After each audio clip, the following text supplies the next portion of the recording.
Took a long, good break from this. Good thing I did.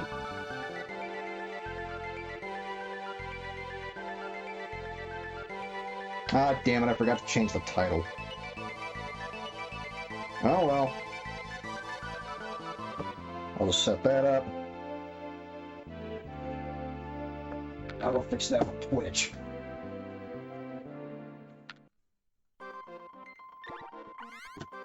You can just stare at this screen for the moment. Or click forward, it's your choice.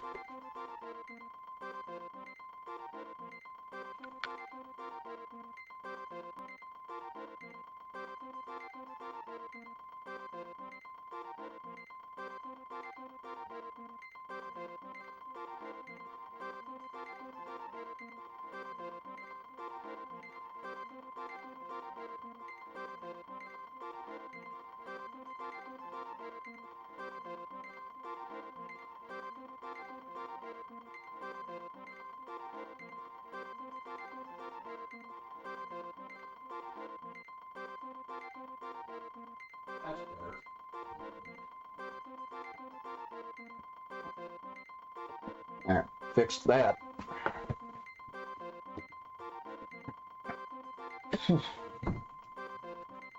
Check to make sure I'm on frame lock. Alright.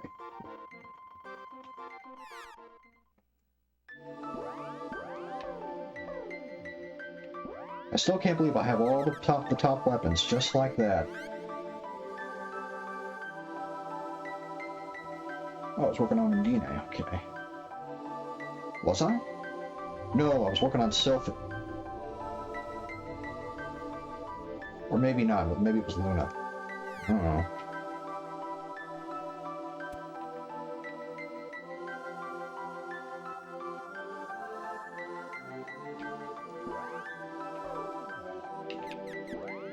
Let's see, 3, 2, 2.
Take a drink every time I cast a spell. He blacked the fuck out.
Out of MP.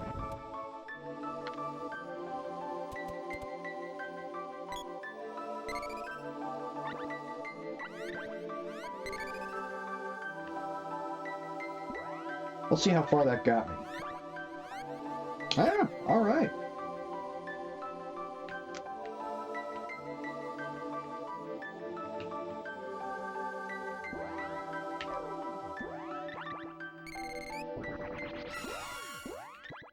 Level 8.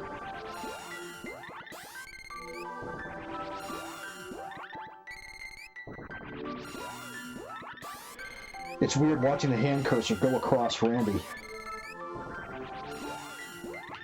Now it's just a matter of when the super magic's going to kick in. Because every time that happens, I can't stack the spells. Spell stacking is what makes this easier.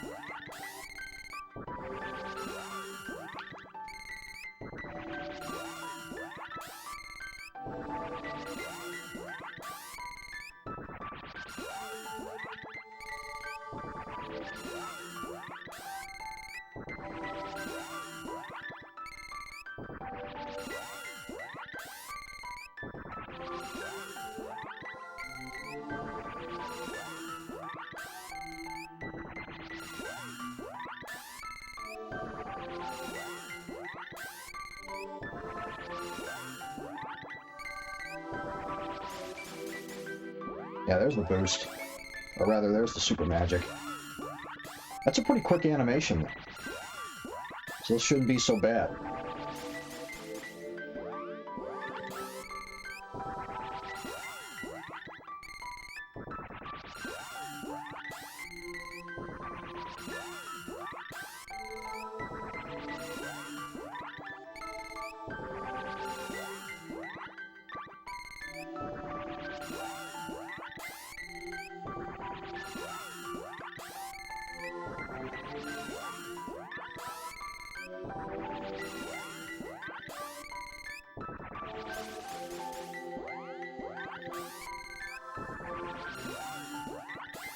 That's going to start happening more often pretty soon.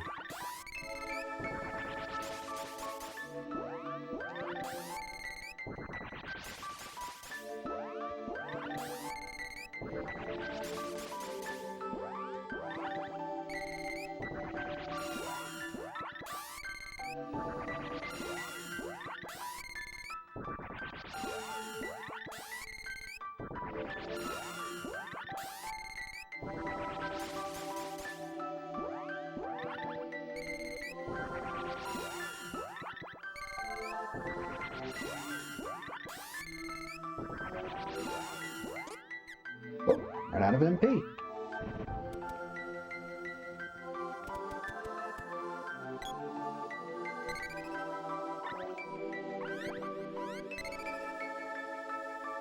Alright, where does that put the level at?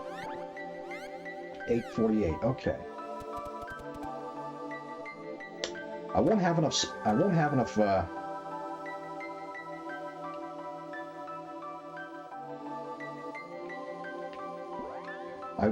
MP to max out at 899, but that's alright.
Which MP do I have left?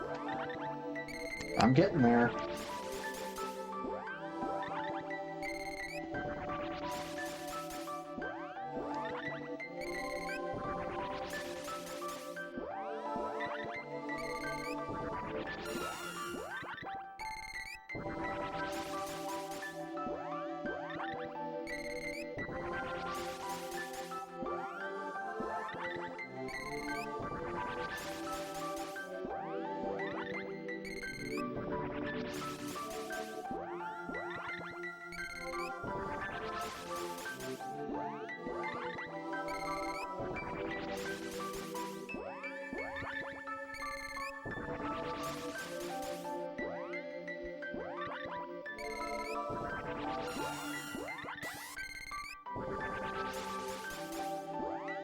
Okay, that'll put me close to it. 897.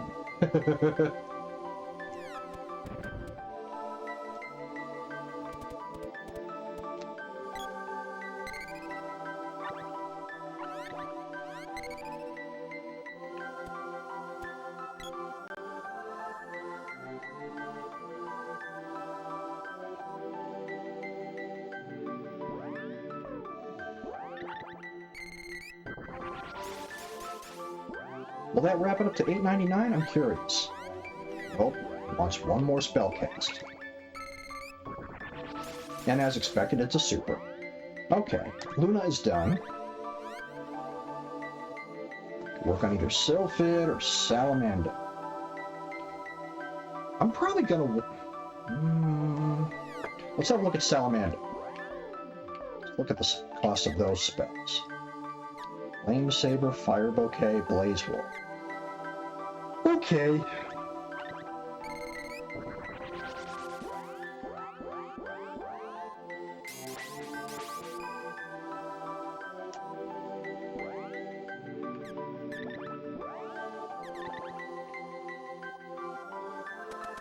This looks like it's going to be a tough customer, so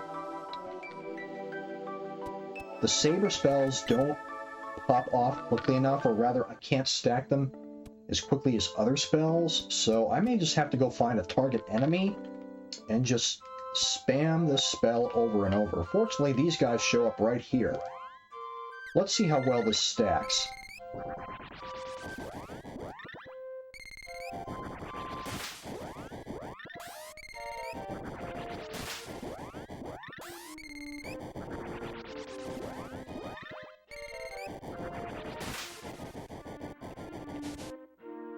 Fortunately, this does not stack very well. I mean, to just sit there and pop it off over and over, but...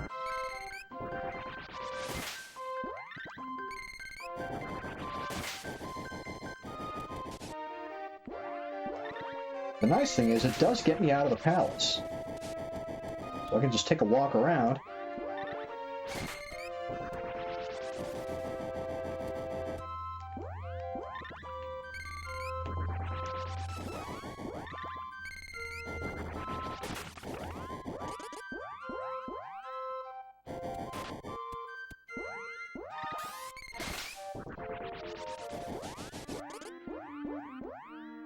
Fortunately, I'm not close enough to that little silk tail.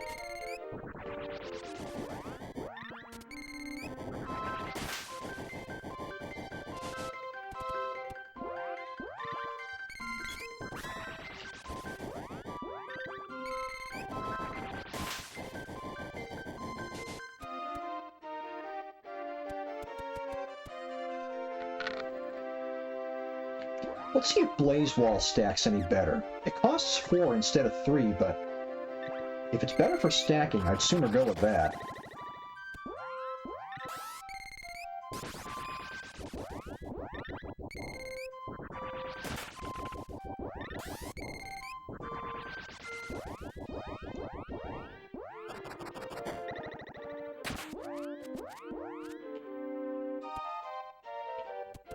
Doesn't seem to make much of a difference. Okay, so Salamander is going to be, it's going to take longer to level up.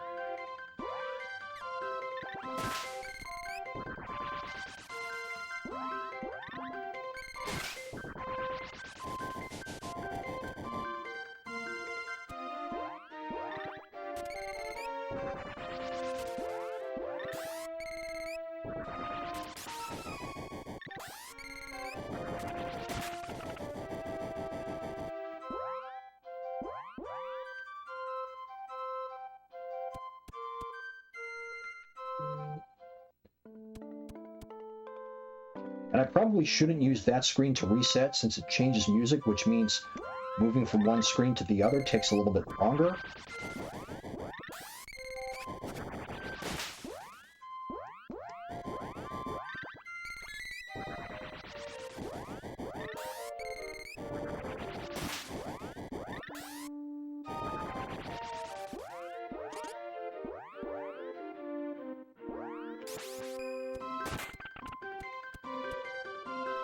I'm probably better off going to the Mana Fortress and fighting enemies that have more HP.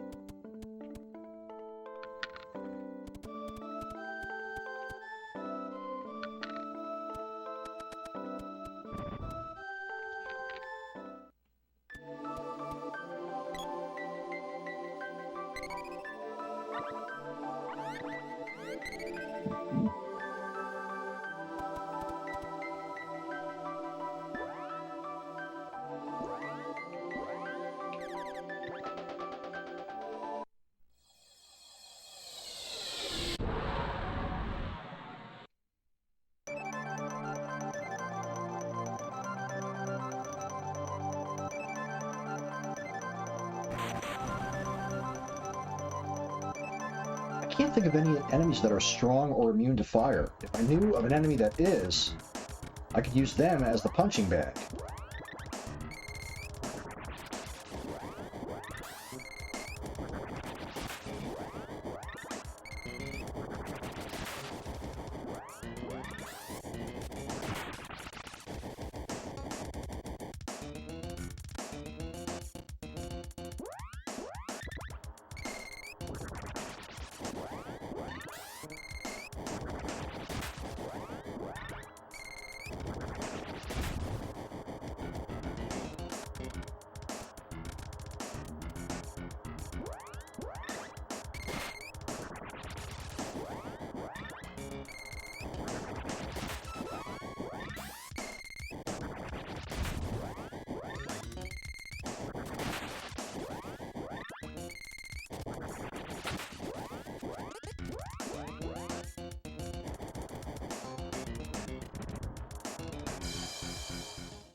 Might as well use fairy walnuts just so I can stay here longer and make this go quicker.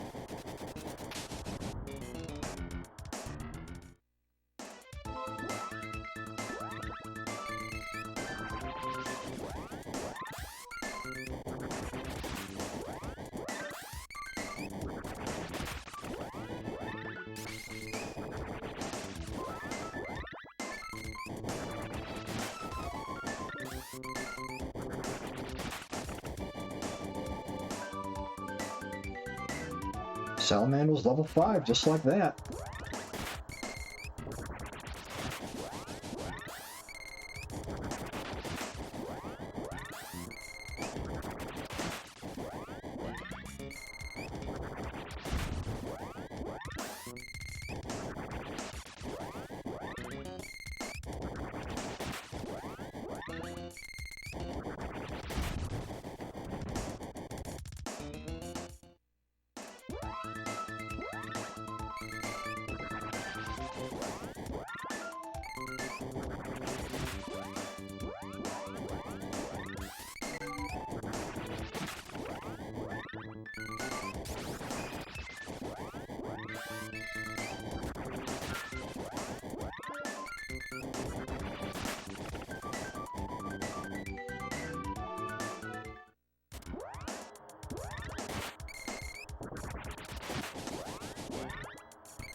How much damage was that? I didn't even get to see it.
I don't know if that's actually the closest town to the Mana Fortress when you leave.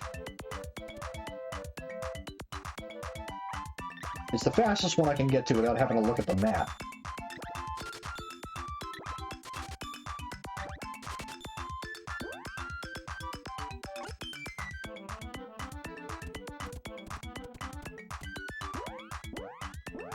Where's the level currently at now? 684. Alright.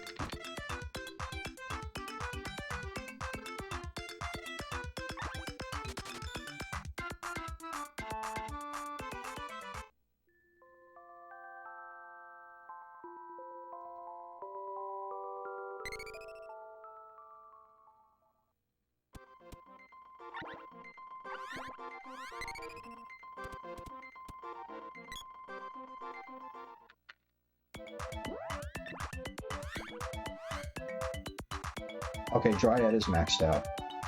For a moment, I thought he wasn't.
That does quite a number on enemies. More than I expect.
If that's a piece of candy, I'm gonna eat my own hat.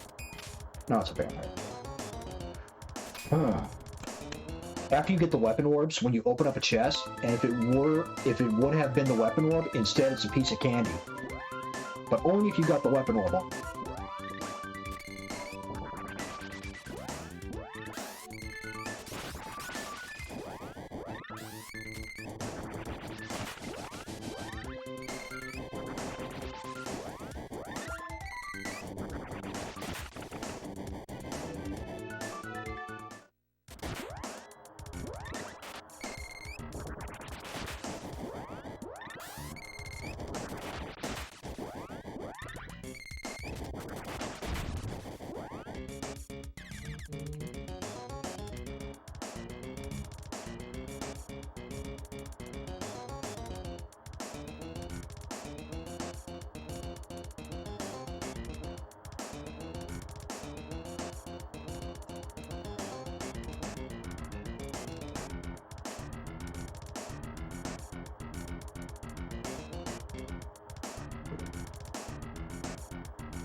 Surprised how much damage that's doing.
Now it's level 8.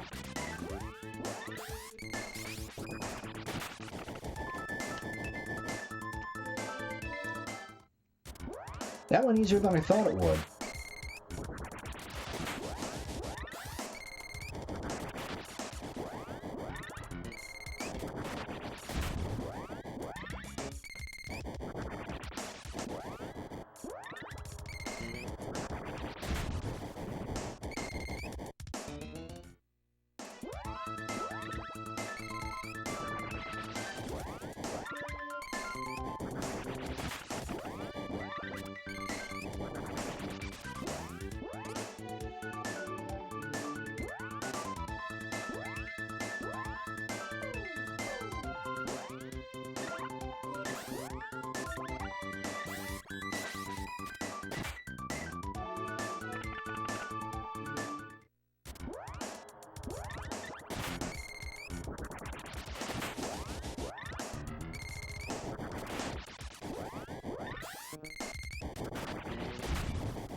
Ooh, there's the super magic.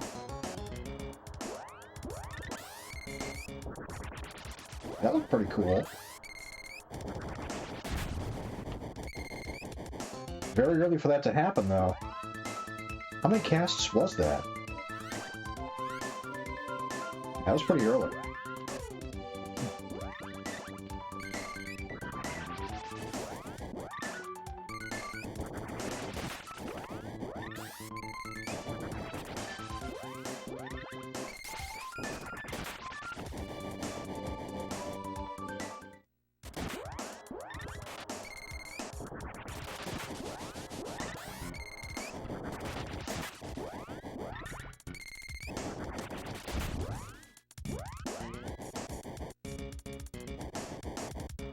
They kind of look like fireworks.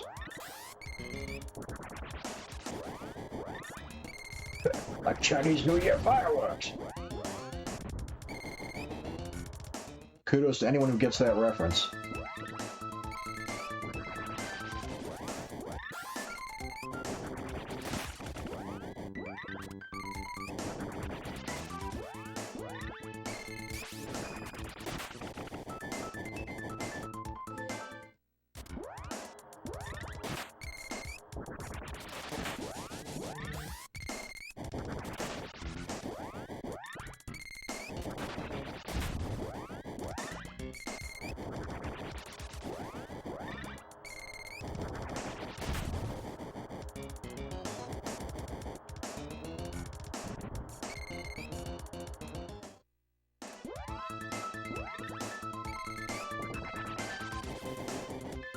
Ooh.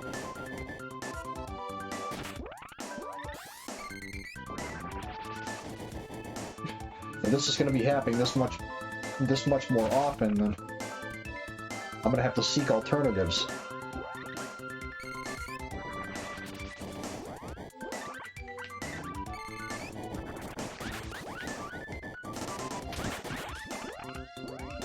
Way to go, dumbass.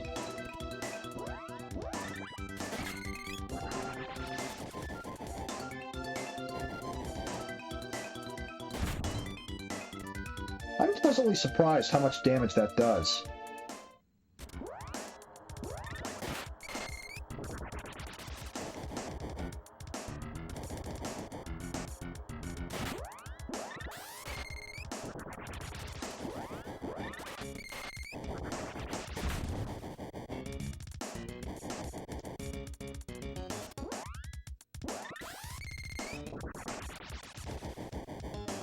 Really? One more spell to cast. Or I have to go back and buy more fairy nuts.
Well, the Mana Fortress doesn't make much of a difference now.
What's our progress now? Eh? We're getting there.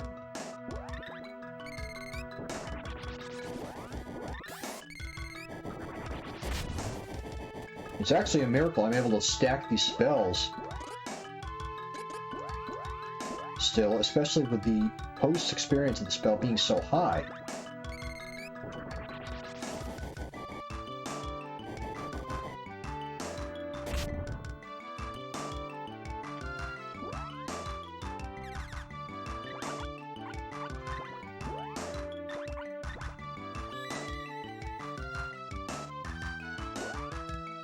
She'll definitely be done with it by then.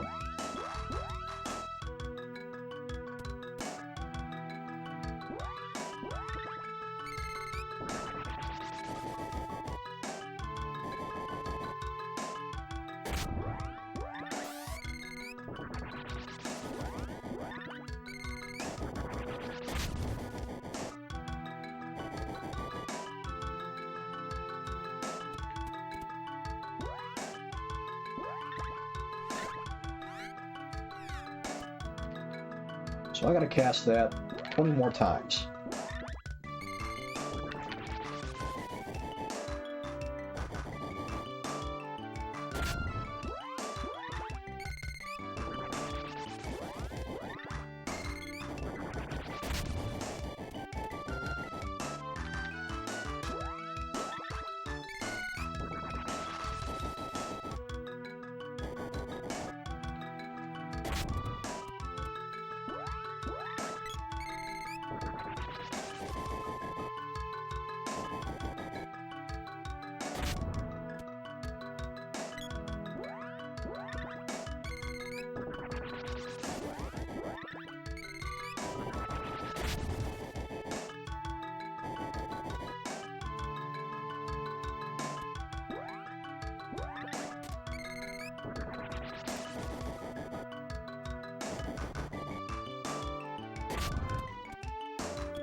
Six more times. 1, 2,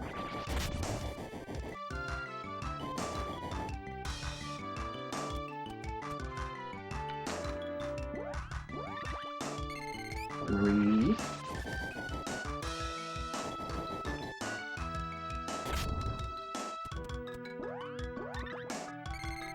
4,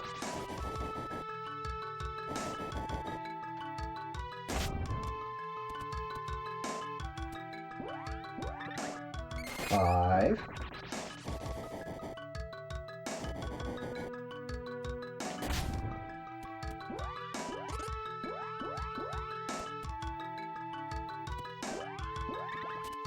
6.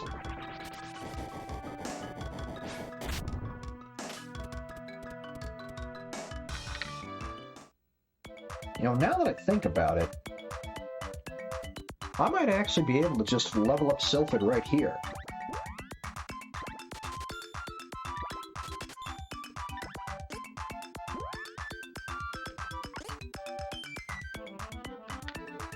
Because it's just Undine after this.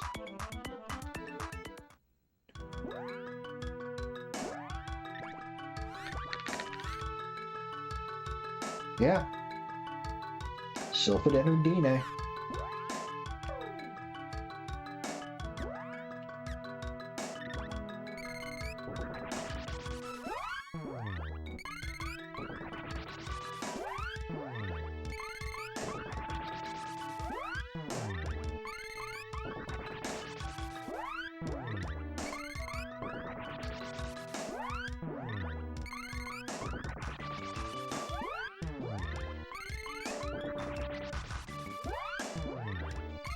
I wonder what close to 230 castings of this will get me.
We're already at level 3.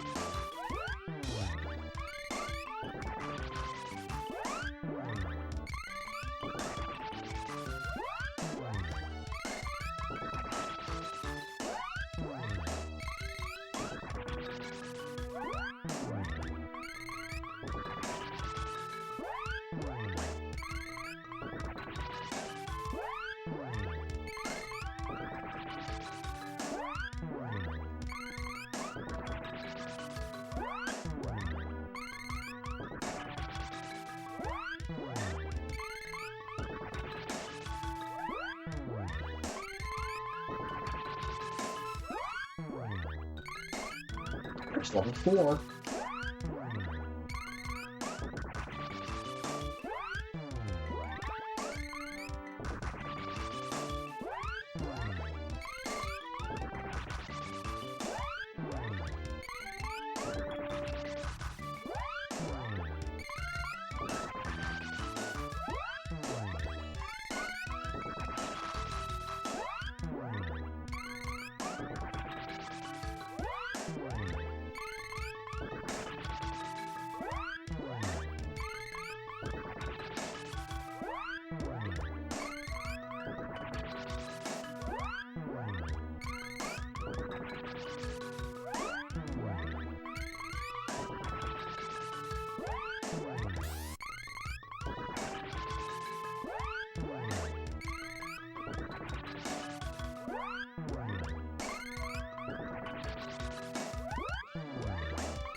Level 5.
Like a broken record.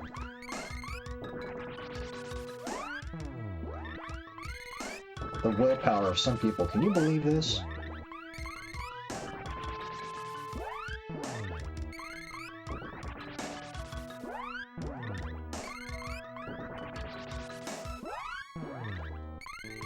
Analyzer is now level 6. Well, Silphid is actually level 6, but you know what I mean.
So it is now level 7.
Oh, he's level 8 now. I just didn't see that. Didn't hear the cue.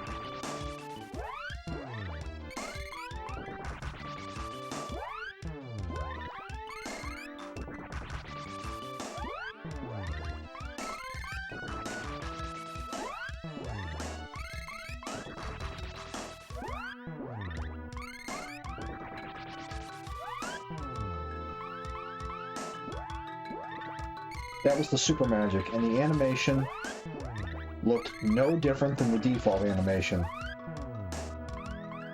There it is again. Looks the same to me.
the menu. What are you doing?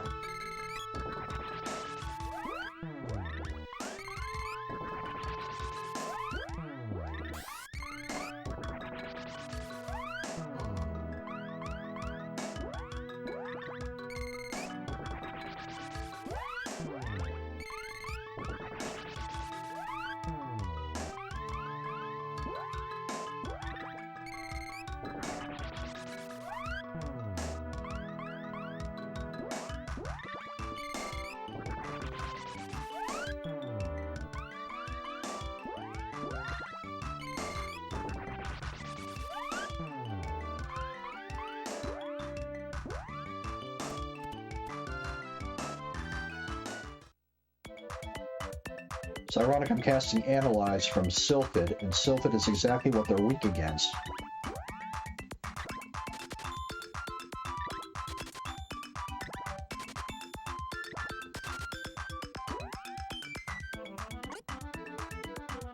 Okay, after casting it well over 200 times, that puts me at 853.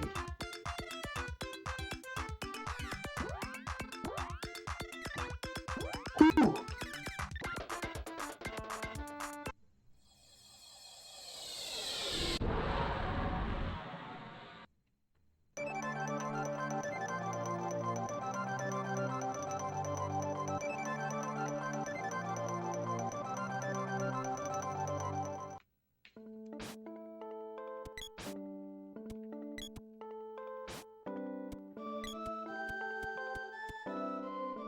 Apparently those poles do not stick their tongues out when you swing at them with the sword.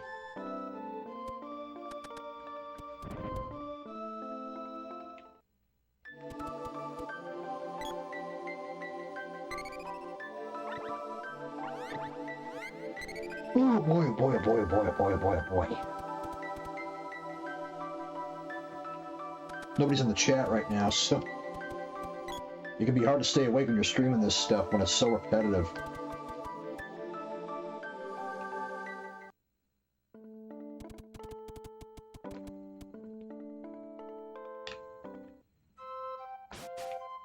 Yeah, there you go. Stick your tongue out.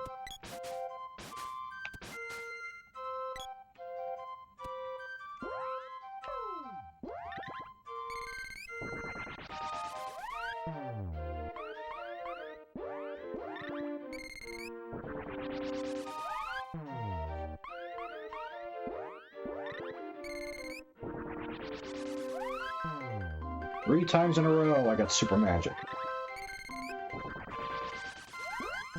There we go.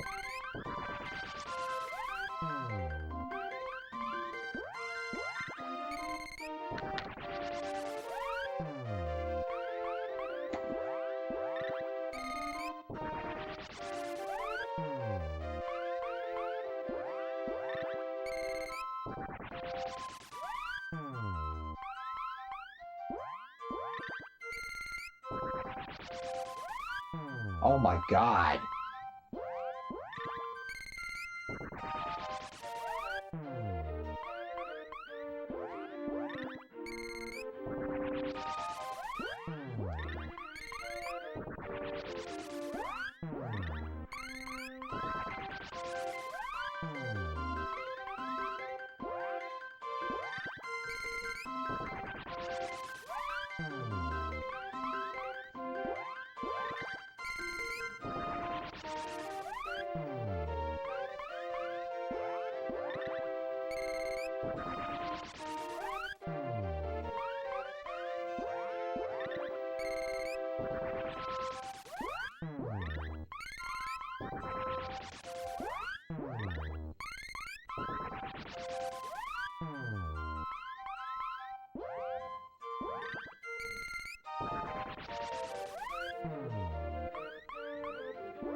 At least the super magic animation isn't any longer than the standard, which makes me wonder if they even bothered to make a super magic animation for Analyze, because it doesn't seem that they have.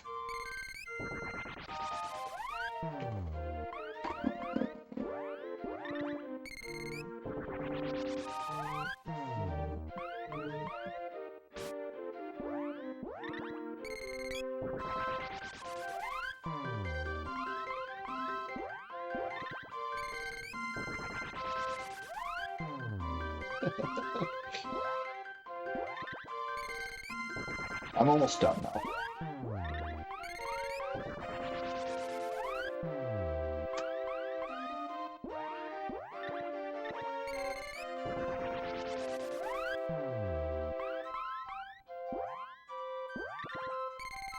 Yeah, I think 9 more castings of this, including that one, and Sylphid should be done.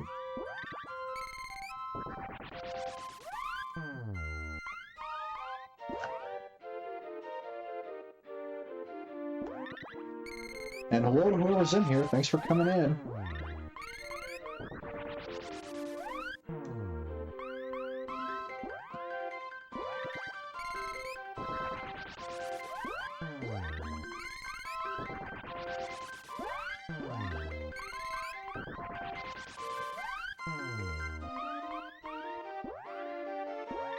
Four more times and that'll be done.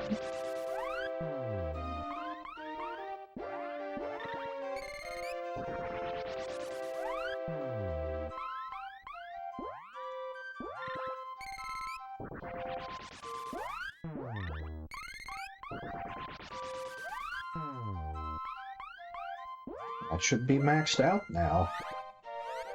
Yeah, there it is. I just gotta work on Undine.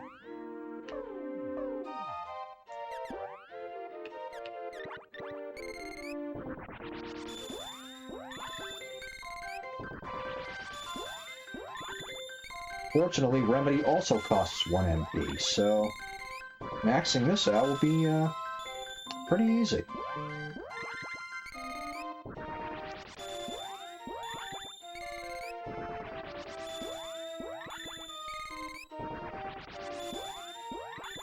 Plus the animation goes faster.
If I did my math correctly, Undine should now be sitting at 869? Yep. I is smart. Oh, thank goodness this is almost over. I can just go back to beating up enemies. I don't have to repeat any monotonous behavior. I don't have to leave anything up to chance or random numbers.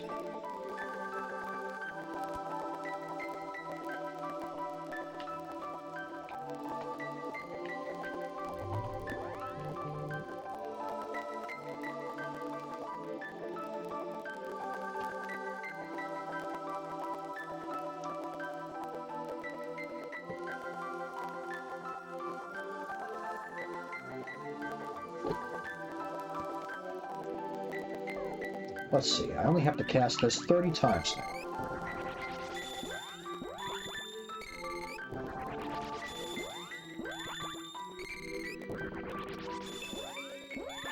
Getting lucky not getting super.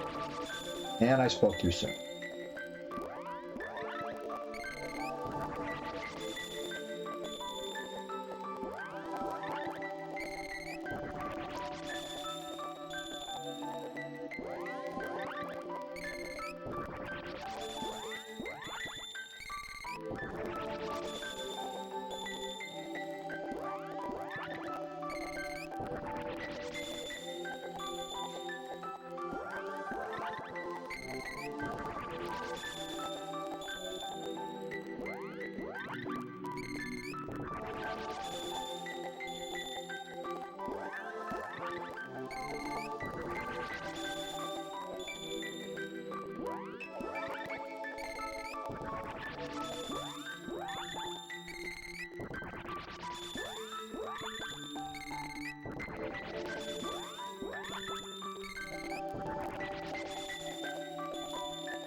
That's the last casting I have to do. Whew, look at that, huh? All maxed out.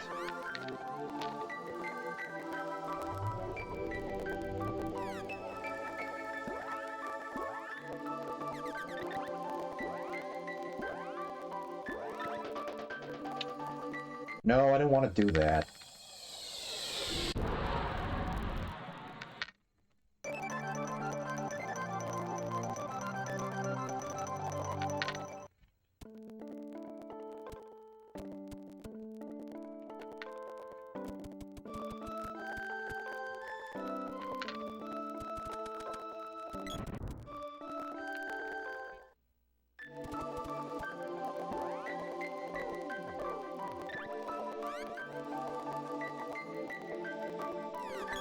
Alright, let's give you the axe then.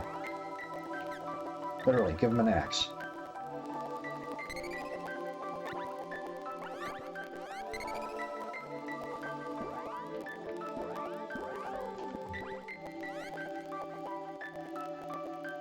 Five, 3, 5, 6, 4.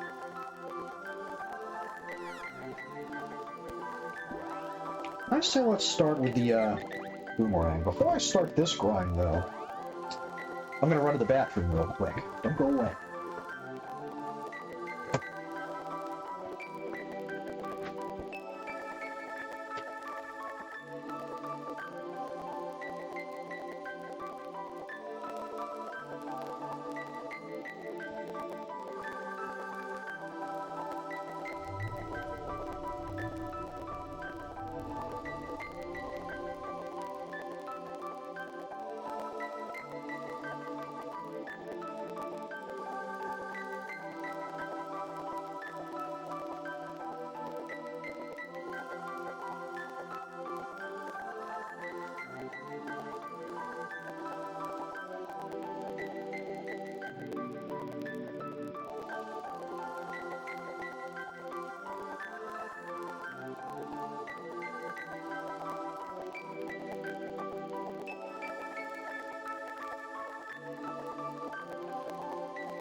Alright. So begins the beating the shit out of enemies relentlessly.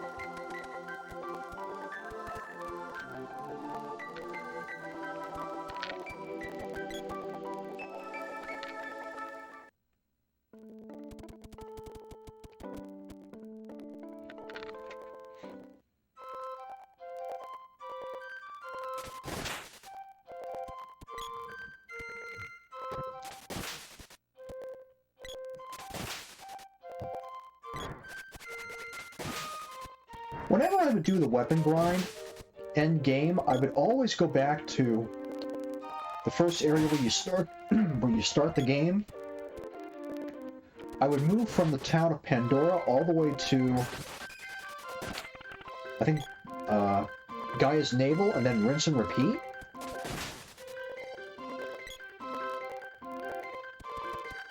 But I'm going to try this method, see if it's any faster.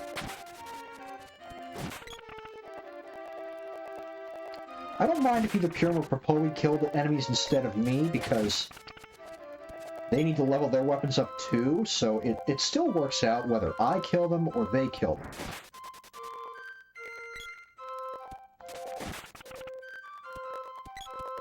Someone's got to do the job.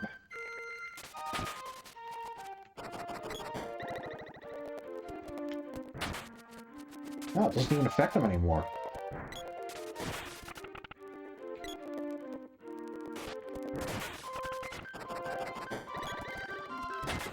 What made the Pandora to Gaia's Navel path easy for me is I know exactly where the spawning points are for all the enemies, so if a certain enemy doesn't show up, I'll know about it, and I'll just move back and forth until they do spawn.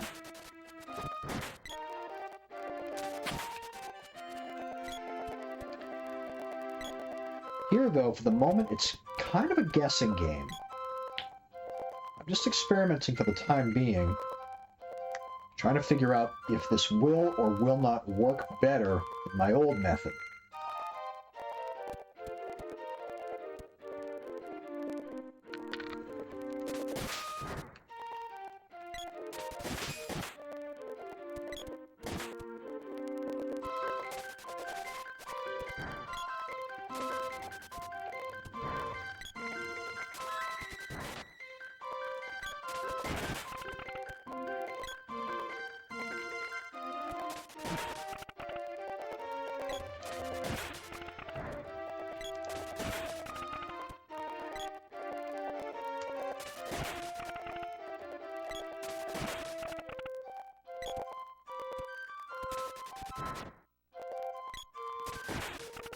What's also all the more helpful about this is by endgame, when you reach, I don't know, the level 90s, I guess, by now your speed is maxed out.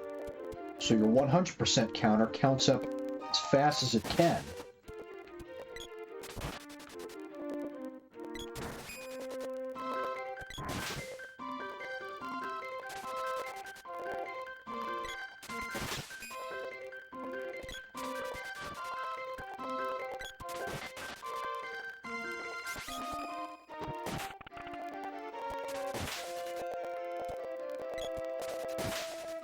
This is why I chose to work on this weapon first, because there is a delay between when you attack with it and when you can attack again, not counting the percent counter, because until that boomerang gets back in your hands, you won't be able to use it again. You gotta wait for it to charge up.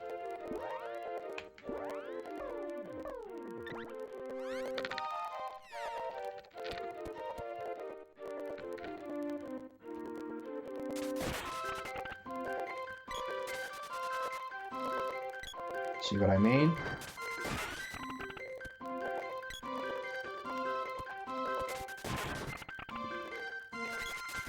And this isn't the lowest level weapon that I have in my hands at the moment. I wanted to work on it first because of that delay, as far as when it gets back in your hands so you can charge it to 100% again.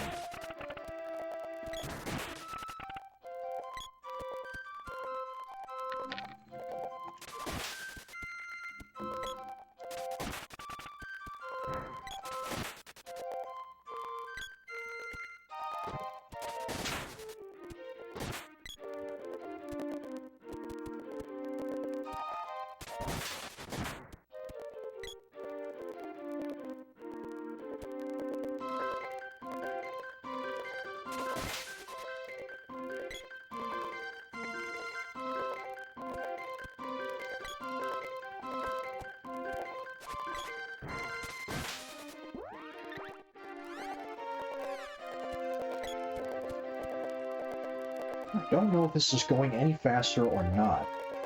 This is all new for me.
I gotta go check something real quick.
It looks like you can go through there, but you can't.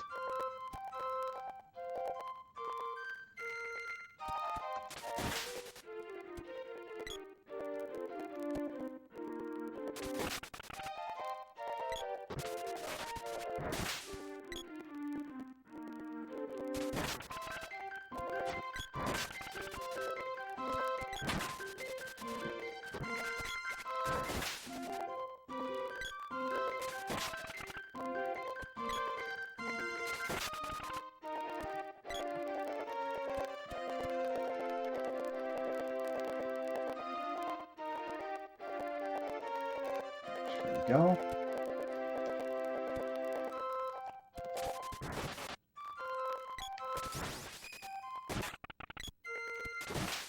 Not as much damage stack as I thought it would.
720.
I thought that was an enemy, just a flower.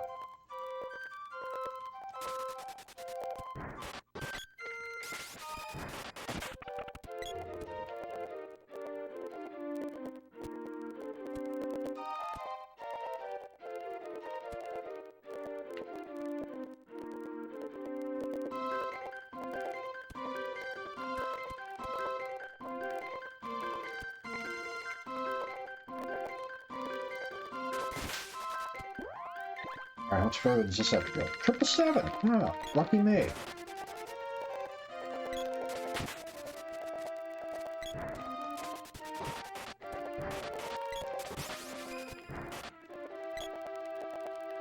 I'm really glad I decided to level this weapon up earlier.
I'll go extinct?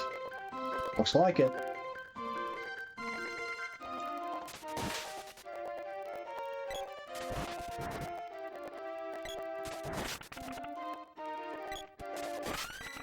There we go.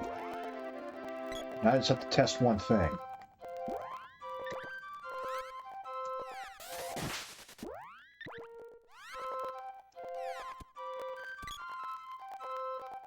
I'm gonna kill a few of these guys.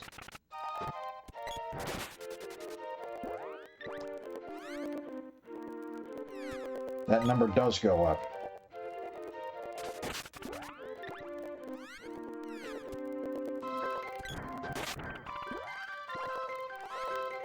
But only if the other characters kill an enemy. Alright, so let's see. I want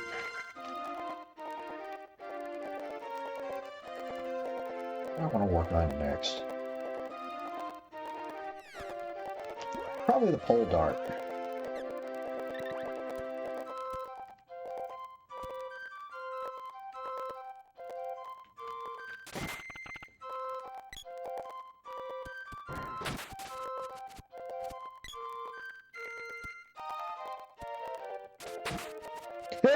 I didn't think it would hit, but it did.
Well, the attacks stack. Not like I thought they would, though.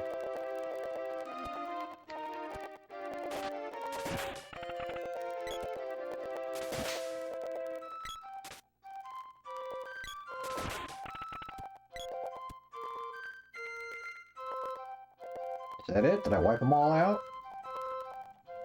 Yeah, good enough for me. Go back to the other screen.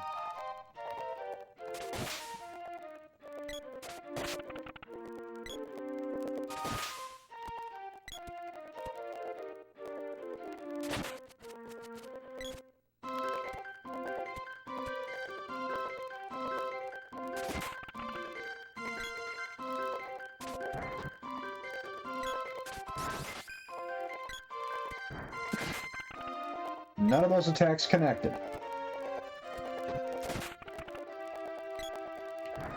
One of the many weird things of this game.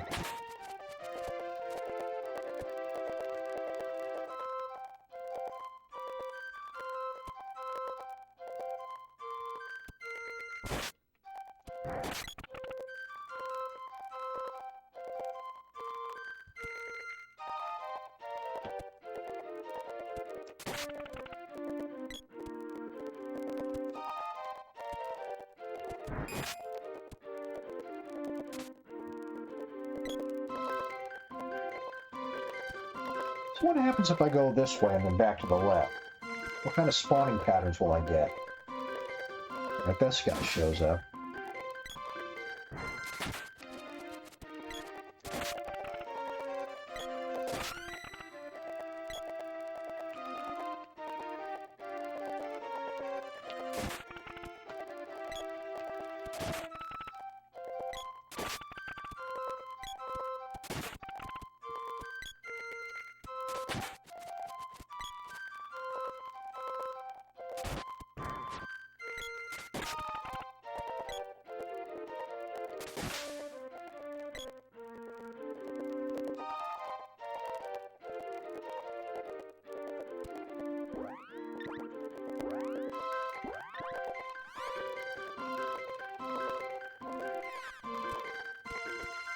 Boy, do I still have my work cut out for me.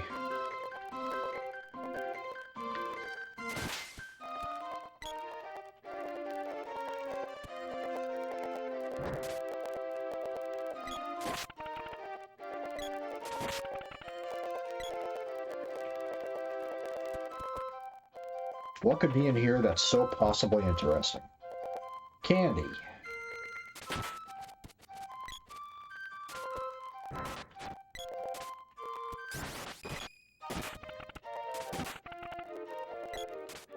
Whoops.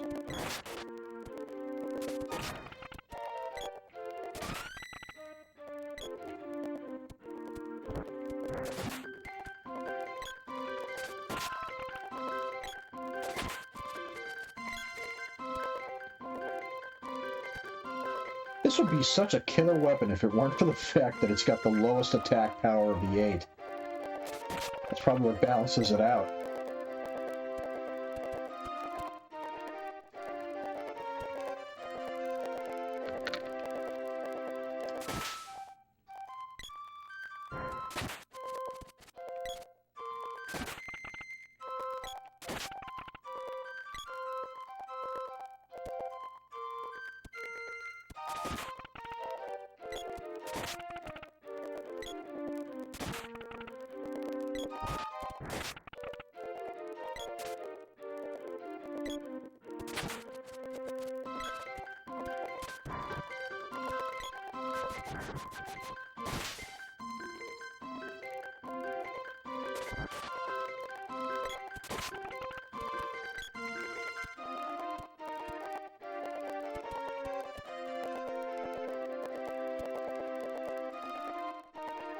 Does that guy's tongue always stick out?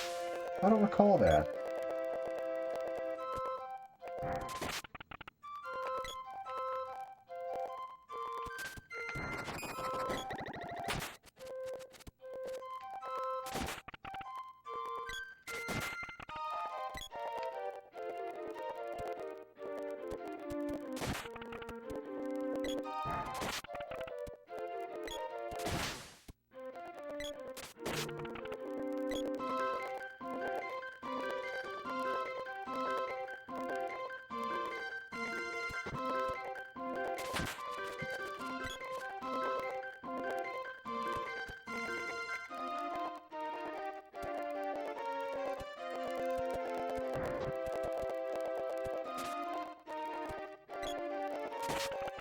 I was wondering what he was swinging at.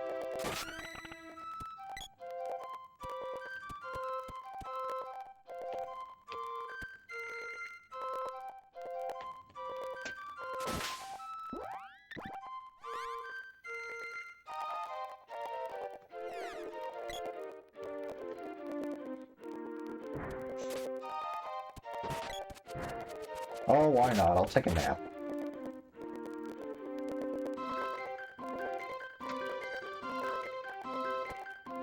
Oh.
Yeah. You can't get close enough to that totem pole to put his tongue back in his mouth.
Is this any faster? I really don't know.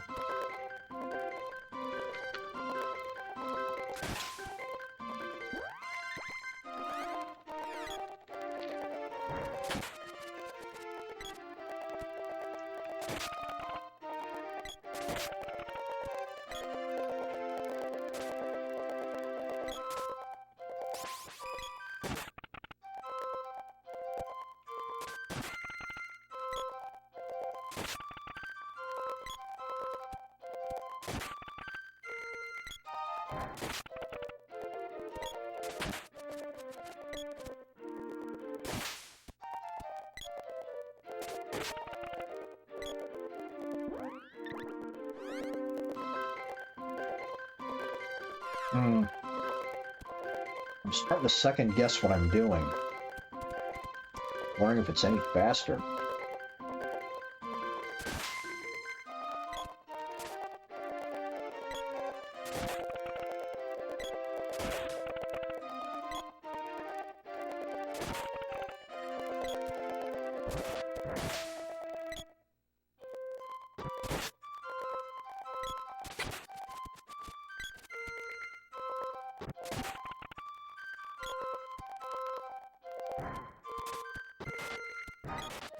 Oh, why not? Let's take a nap for a few seconds.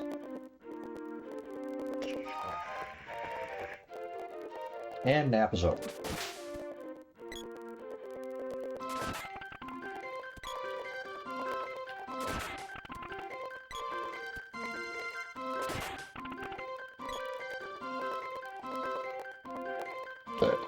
And there's the obligatory burp. I haven't even eaten anything lately, it's just all air.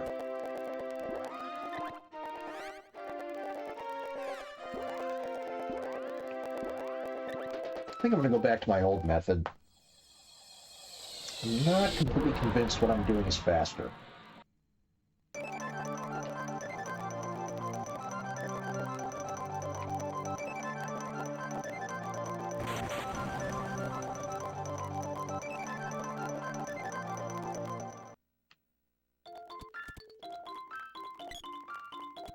But I could at least save the game.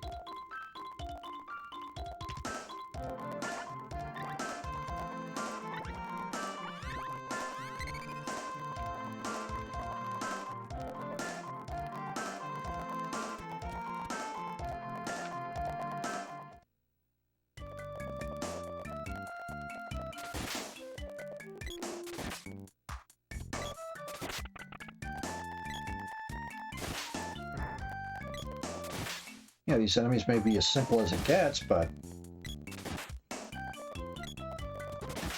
I do know where they are, where they're supposed to spawn, and so forth.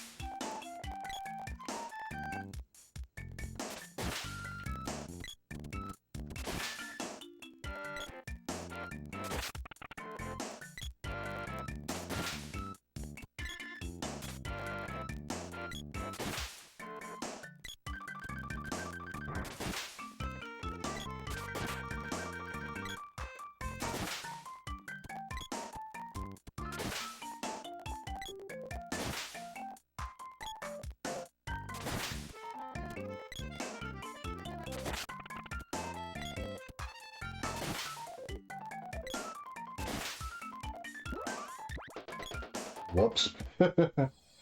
Okay. Goof aside, what did that earn me?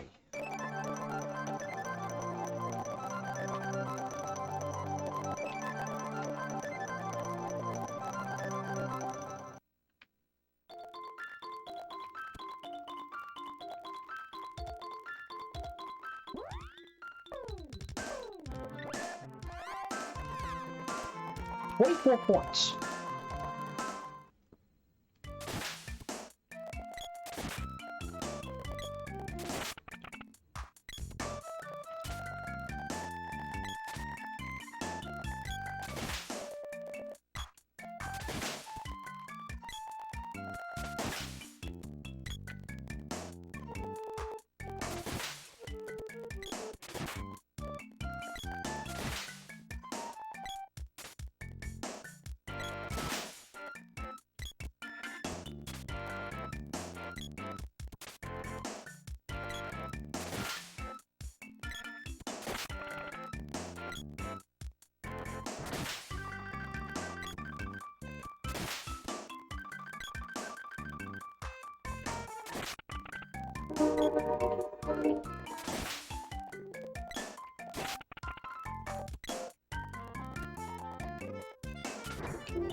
Yeah, this is sucking Dixetsu 2, not 3. Huh. I do want to play that again at some point, though. I want to make a full recording of that. How you doing, man?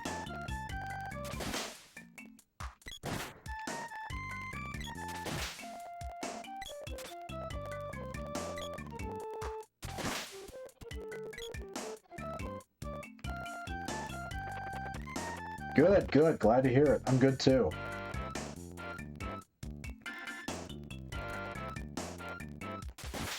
Getting real sick of this era that we live in, though.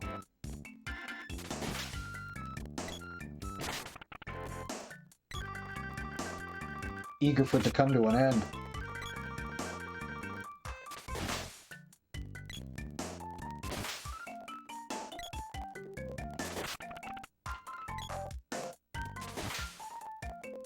Yeah. It's driving us so fucking crazy. Hi, Billy Mays here for COVID-19. The easy way to fuck up the world fast and make it last. Stop seeing your friends. Don't go outside. It's that easy.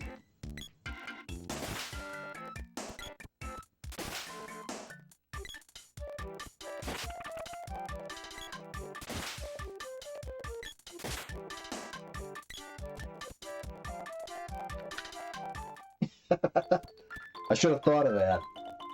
Billy Mays puts COVID in the suicide button. As you need, it activates, turning from green to red to show that you're almost dead. Now watch 300.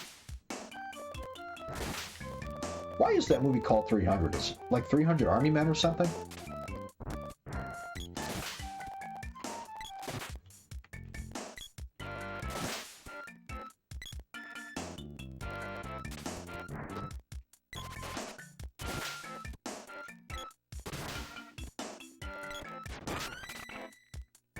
I wonder if YouTube's gonna get mad at me for saying that.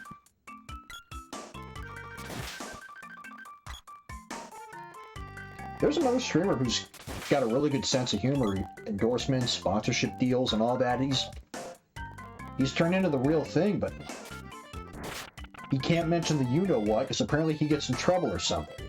Just fucking absurd. Oh, okay. You know, in all fairness, I never actually saw the movie. I only ever heard the meme.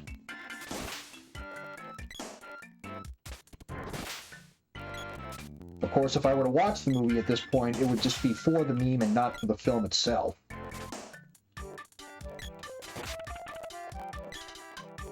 Heck, that's why I went to go see the Revenge of the Sith when it came out back in, what, 2005 or something? Yeah, I've never seen it. Yeah, I went to the movie theaters to see Revenge of the Sith, just so I could hear Darth Vader say,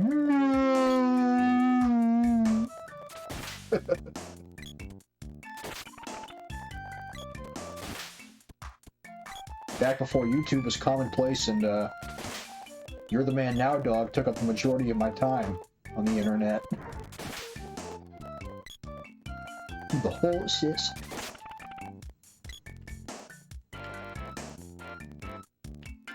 You want to be a Jedi, right? And you'd like to have a lightsaber, right?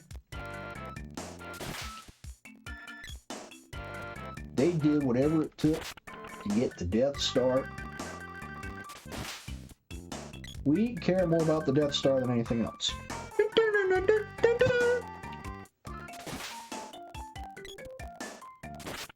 There is nobody better than Yoda.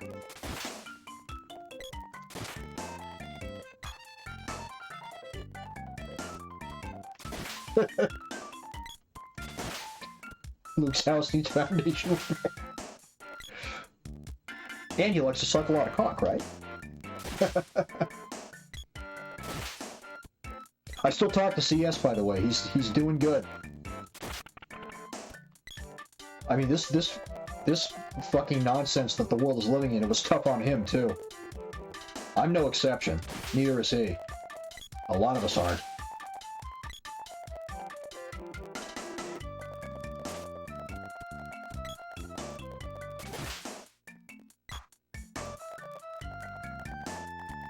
I want to have him back over at some point. We got to get together. We haven't been together in several years now.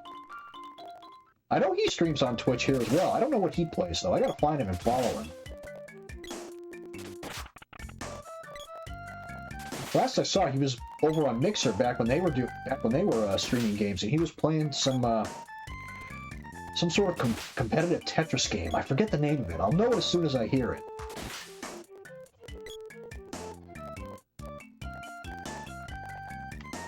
If you hold L and B,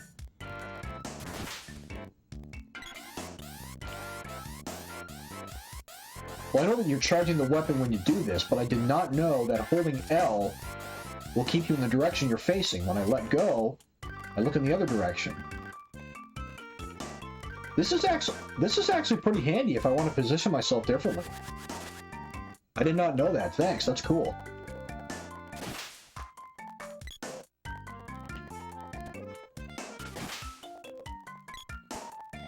In all fairness, though, I don't really use charge attacks that often in this game, so... But if I do, if I want to do like a no magic challenge, which would be nuts, that will be helpful to remember. Soul Blazer had something like that. I used that a lot in that game. They call it crab walking in that game.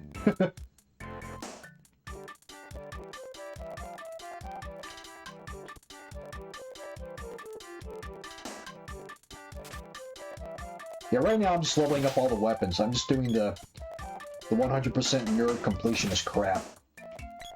Get everyone to level 99, get all their best equipment, get all the best weapons, level up all the magic for both Pyram and Poe, level up all weapons, all 8 weapons for all 3 characters. Won't be the first time I've done it, but this will be the first time I've done it on stream, recorded, and then uploaded.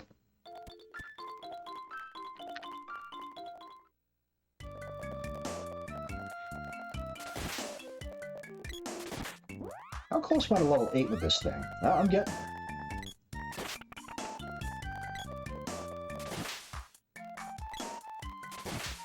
The nice thing is, all I have to do is just kill enemies. I don't have to leave anything up to chance. I don't have to wait for something to happen or not happen. It's all execution at this point.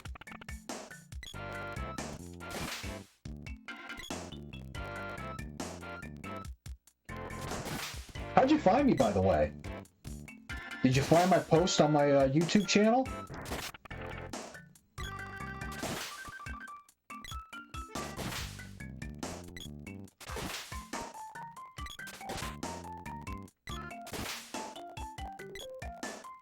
Oh, cool. Nice. Yeah, Twitch is pretty good about that in my experience. You type in a game and it'll show you if somebody's playing it. I really like that. Okay, Javelin's done. What do I want to work on next? I'll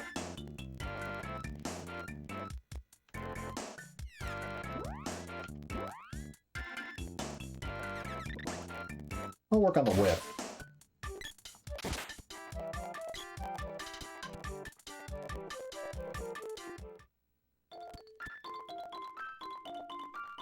Oh, thank you very much. Much appreciated. Yeah, I just kind of grew out of the YTP reenacting. I mean, I still love the videos. I still have that sense of humor. That hasn't gone away. I still have all that. I grew out of doing what I was doing. And for a long time, I resisted that, but eventually I had to come to accept it.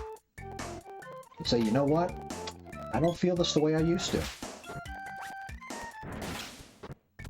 But the videos are still there, my channel's still there. Those videos aren't going anywhere, no matter how shitty they look. I'll never take those down. A lot of those videos could use a good cleanup, though.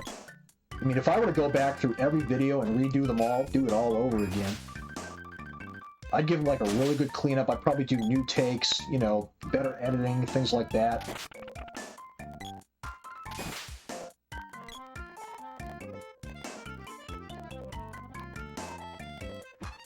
I love glitches, dude. I love when a game fucks itself and corrupts itself. Dude, if you subscribe to my Game Master Chaz YouTube channel, I just uploaded a video that I called Star Ocean Farts in the Ocean and then Dumps Woods in the Ass.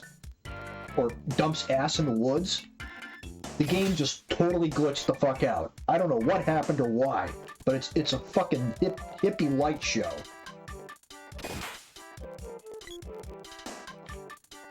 I don't know if I know the overcharge glitch. I'm aware of a lot of the glitches in this game, as well as stuff that's in the game's code thanks to the cutting room floor. I don't know if I've heard the overcharge.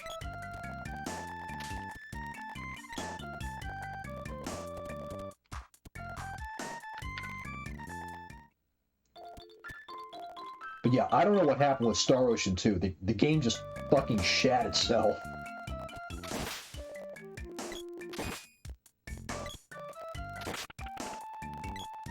Sure. I've only got one controller plugged in though, so if I need a second controller, it'll take a minute.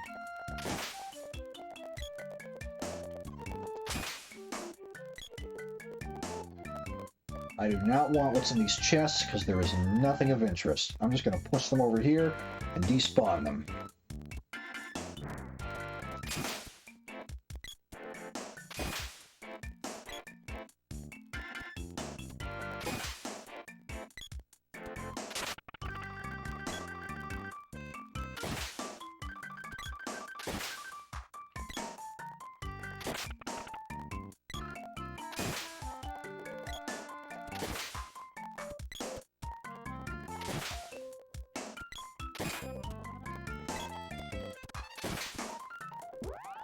What's my progress here? 643. Alright. This has to be the task that takes the longest to complete. That doesn't involve a luck factor. If you count grinding for the weapon orbs. Which, thank God, I already got that done.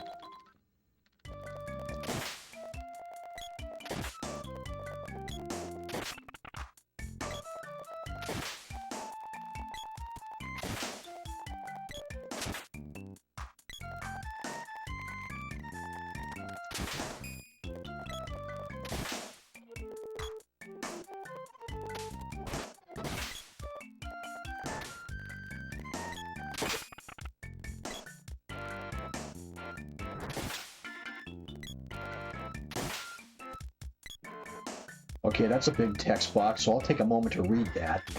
See what I gotta do.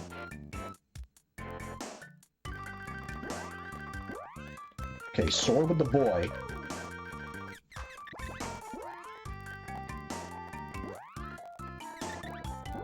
Javelin on Purim and Bowie. Charge the sword fully. Don't let go, but open up the menu. Okay, I'll let this charge up. Open up the menu and switch the weapons with the girl. And get out of the menu, it should overcharge one time. Don't let go yet.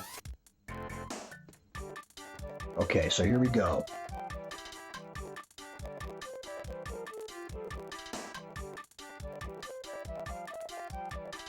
Okay, I've got the sword fully charged. Problem is, neither X or Y, they're not opening up the menu here.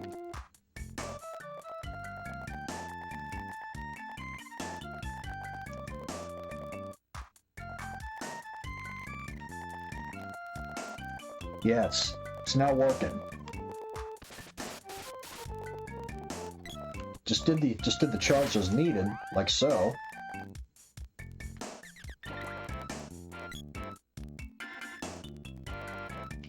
Just one, huh? Okay.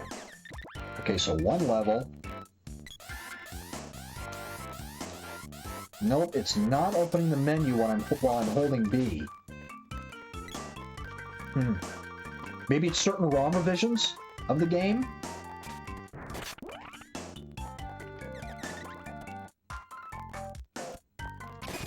This is an earlier ROM revision of the North American version, which is how I'm able to get the Mana Sword.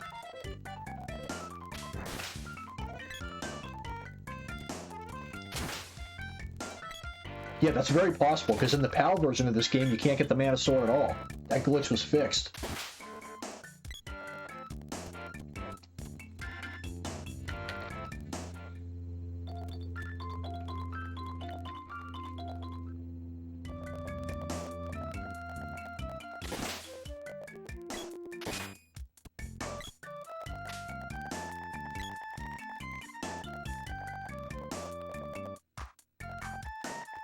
Yeah.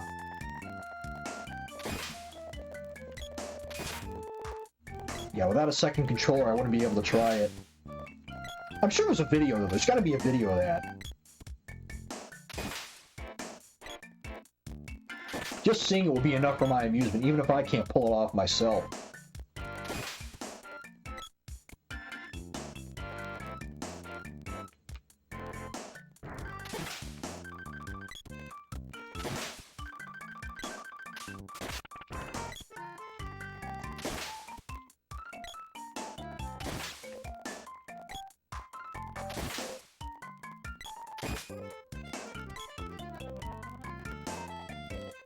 Yeah, right? Man, I'd love to have him on my couch while streaming. I don't know what he'd want to play, but I'm sure we could figure it out. I got walls of games in here, so I'm sure he'll be able to pick something.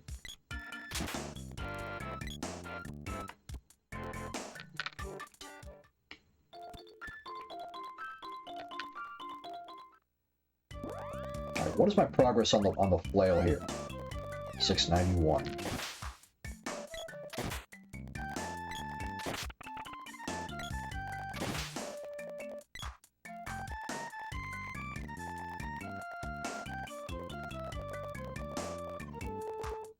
Oh, okay. So it's basically an overflow, a number overflow. Kind of like how some games forget to put an HP cap on enemies, and you can just overroll it or roll it over.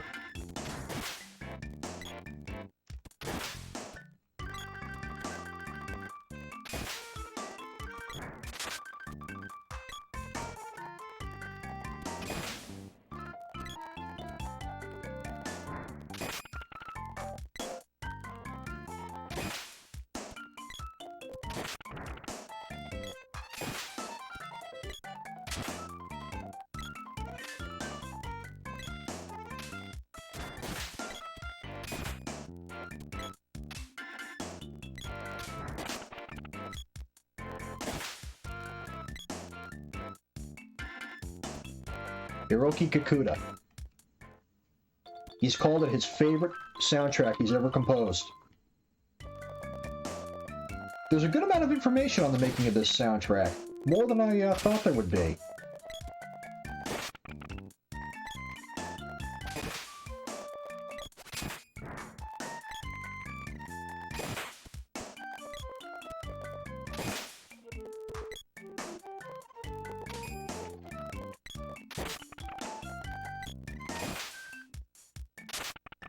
Whoops. Still worked. The sound that you hear at the beginning of the game when you see the Squaresoft logo is a whale noise. Hiroki Kikuta added that in in an attempt to make the game connect more deeply with the player when the game starts up. I think it worked.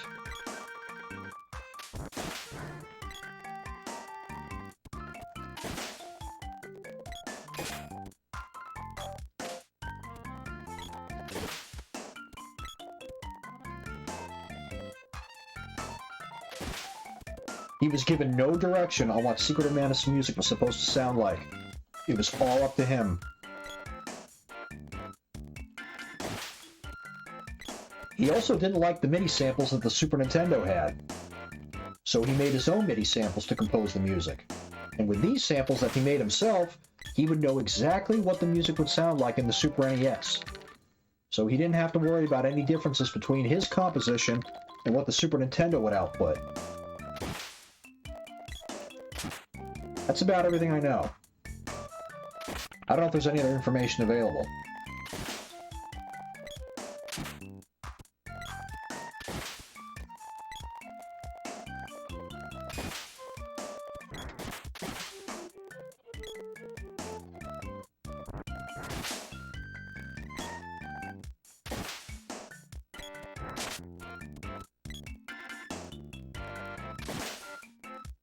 Last I heard, he was very active on Twitter and posts a lot about cats.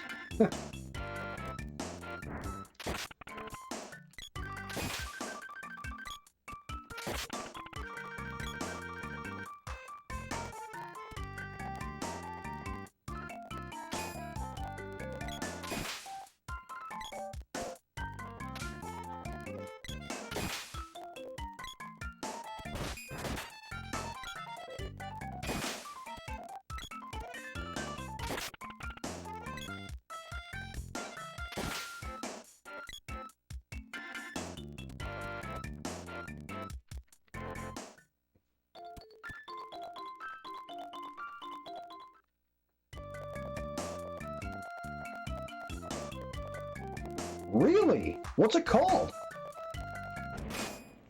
And what platform is it going to be on?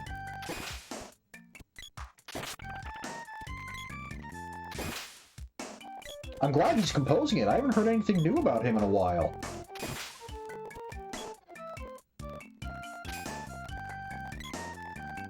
That's a bizarre name. I'm sure there's a reason for it.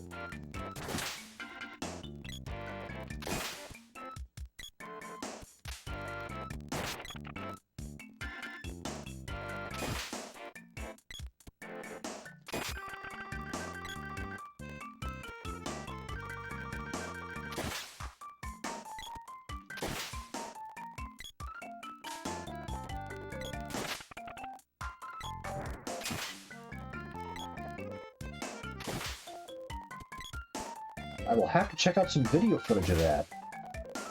And I may even need to find out why the name.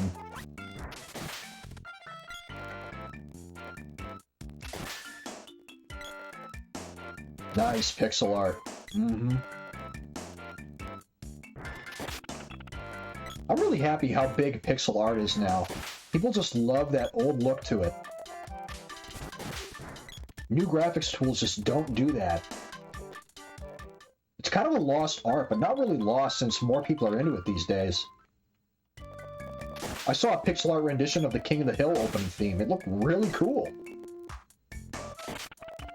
Even the theme song was an 8-bit rendition, using boops and bleeps to recreate the theme.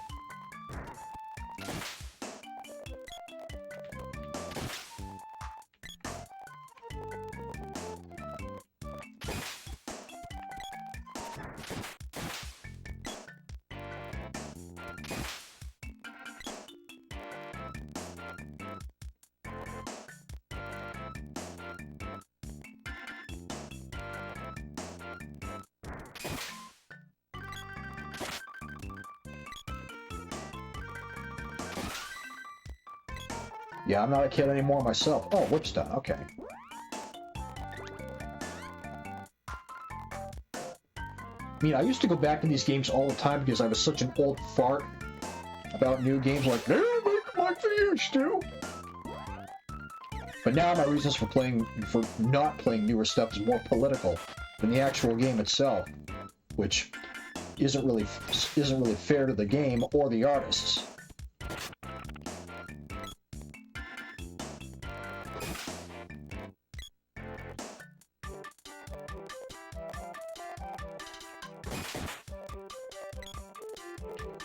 By the way, this is original hardware, in case you're wondering.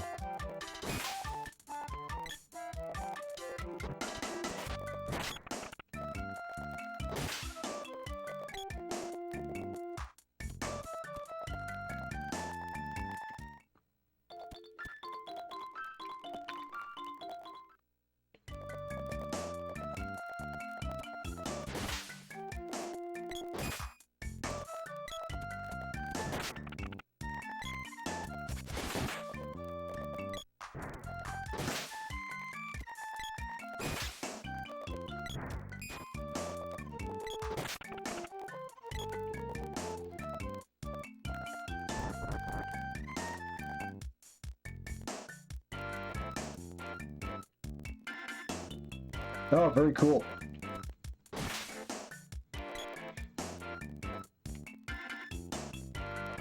Yeah, one time I did tilt my Secret of Mana card, which forced the game to reset itself. It turns out the pins were just a little bit oxidized and they needed to be cleaned. Haven't had a connection issue since. But yeah, I'm playing it off a genuine North American copy. Off of a modded Super Nintendo Junior model, the smaller Super Nintendo they released in 1997, modded to output S-video and RGB, and I'm recording RGB.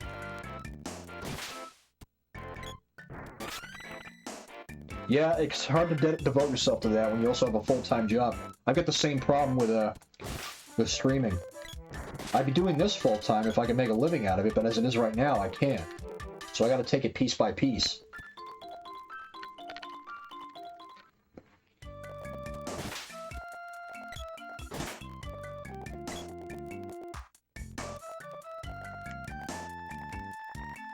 Do I have my own pixel art game? No, I've never made a game on my own.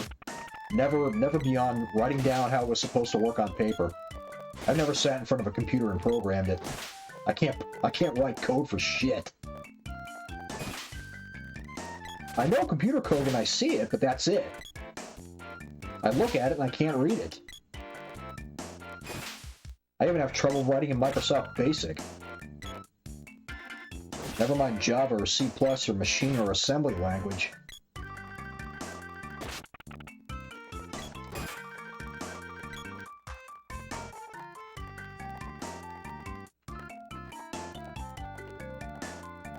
And it also depends on the kind of game that you want to make. It depends on the size of it, how much content you're going to have.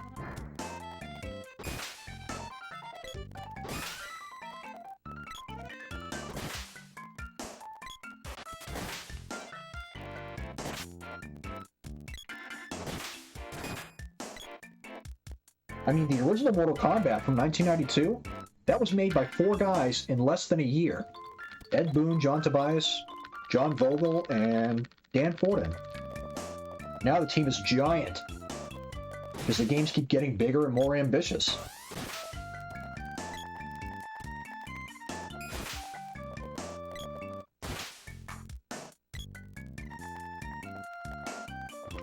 Oh yeah. Dude, one of my game-making idols. I'll wait for you to respond to this. You know who Jordan Mechner is, right?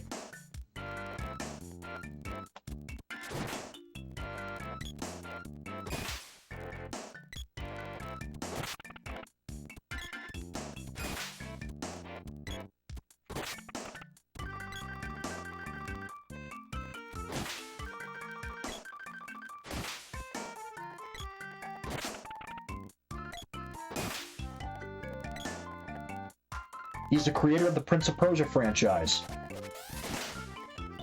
His first game was Karateka, which was released for the Apple II in 1984, and then he followed up with Prince of Persia in 1989. It took him 4 years to code the original Apple II Prince of Persia. He crunched that code all on his own. He had a few team members over at Broderbund Software where he worked, where he would take feedback from his coworkers, but as far as making the game, that was just him crunching at that keyboard.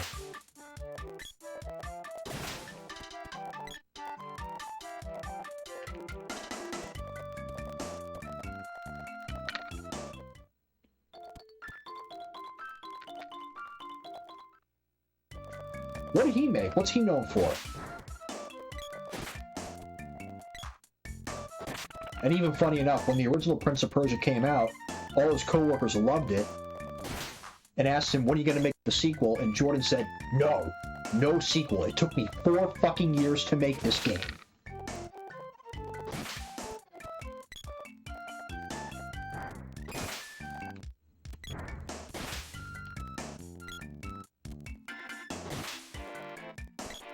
But then, of course, it became a franchise. Once you have more people on board.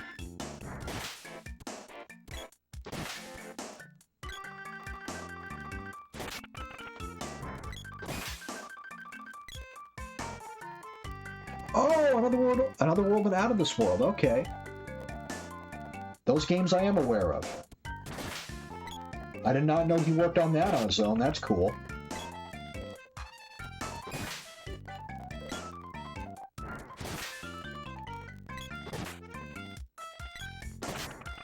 I mean, when Sierra was first founded as Online Systems back in the 70s, it was just married couple Ken and Roberta Williams. Roberta was the designer, Ken was the programmer. Both of them working on, what was the earlier ones? Mystery House, Wizard and the Princess. This was back in the late 70s before they really blew up with the original King's Quest back in '84.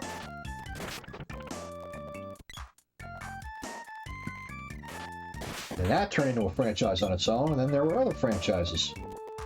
Police Quest, Space Quest, Quest for Glory, my personal favorite.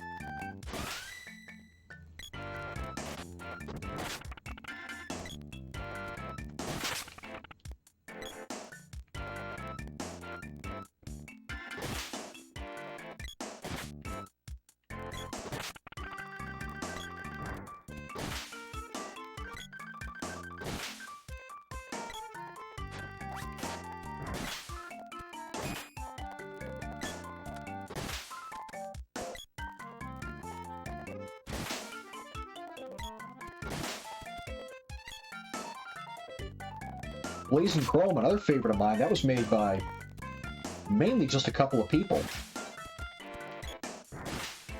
Everyday people like you and me who just wanted to make an awesome run-and-gun game. Inspired by Contra and Metal Slug.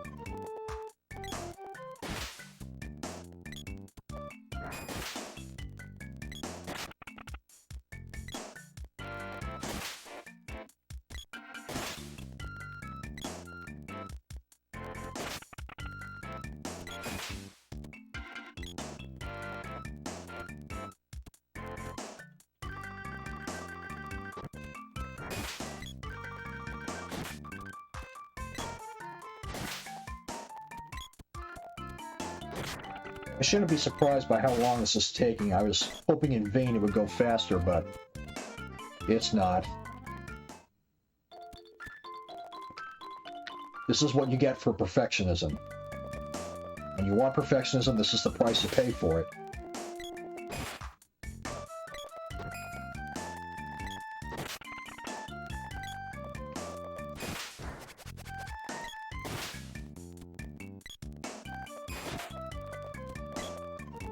You still there, or did you kill yourself with suicide putty?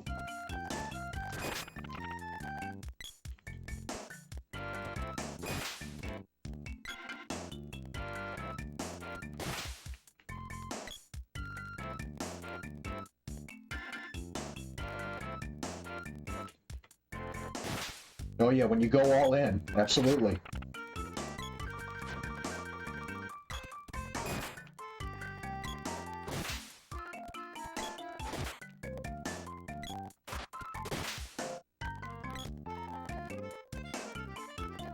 You get help for absolutely free. Just pay separate shipping and handling. Apparently, Billy May's son has a TikTok now.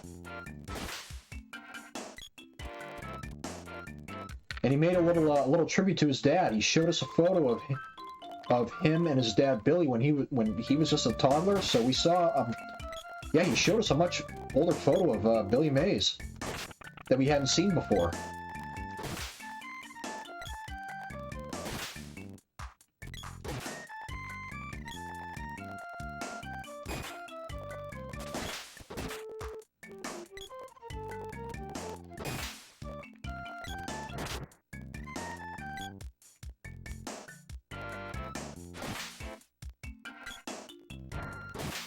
I wouldn't know that because I'm not on Reddit.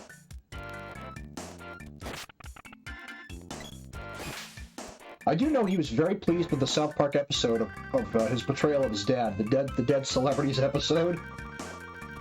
He was very pleased with how his father was portrayed.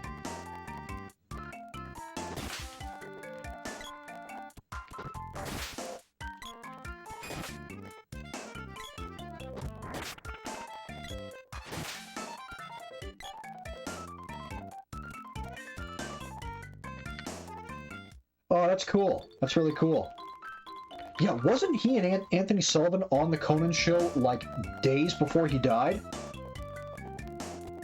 Seemingly as healthy as a horse?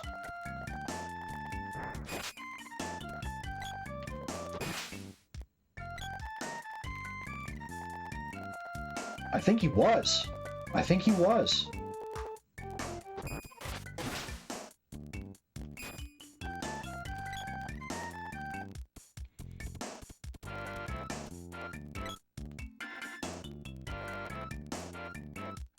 Yeah, and bittersweet too.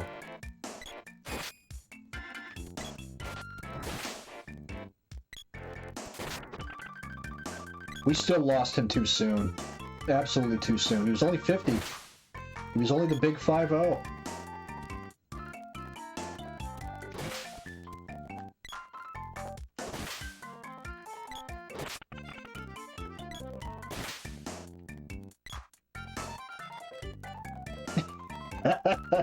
Wow. You gotta see this. I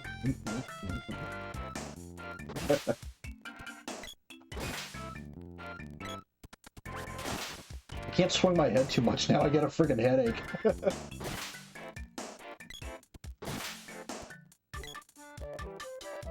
I think I still have that whole video memorized. It stayed with me. It's never gone away. It's just stuck for some reason. iCarly sucks. If you've got a smelly asshole, then you need soap. Use soap to clean the stains from out of your dirty asshole. You stupid dumbass. I do know CS reused the dumbass voice clip for Billy is number one.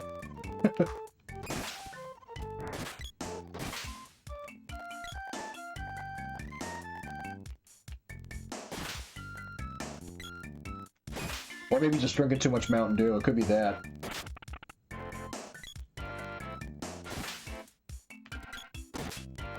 Then again, you don't want to shake your head like that with the way you rush your blood around your head.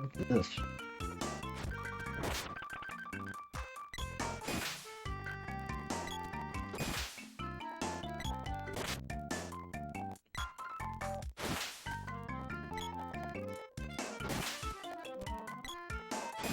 A man has fallen into the river.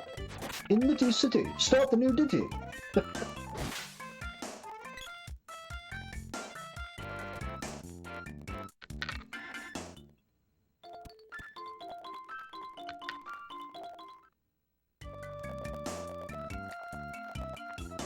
I'm afraid I don't recall the username, I regret to say, but you're here now and I'm not going to forget it. I try to remember everyone's usernames when they come in. I was actually streaming on Facebook before I moved to Twitch, which what was nice about that was I could see everyone's first name, and so I called everyone by their first name, which I really like because it made it more personal. Here, though, everyone's got a username, so I've got more of a challenge to remember people's usernames.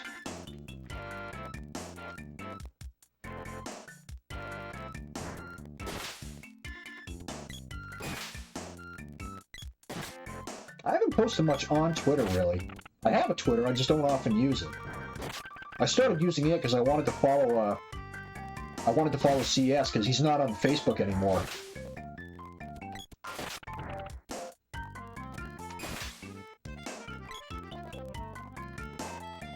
That's Merlin is your actual name? Really? Cool. Birth name? You didn't change it?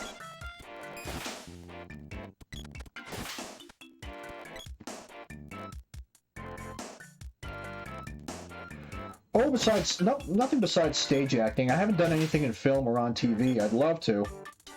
That would be the fucking tits.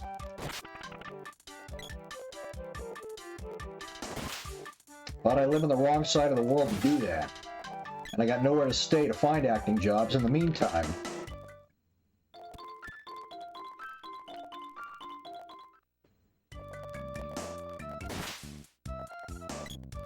Dude, I was at a dog park once, walking my folks' dog, and a couple came in, they had a dog named Linux. Needless to say, they were computer programmers. I asked them what firmware their dog was, and they just laughed it off. Like, I'm a giant fucking nerd too, but I'm not gonna paint others with that brush. Like, I'm not gonna stain my blood on them.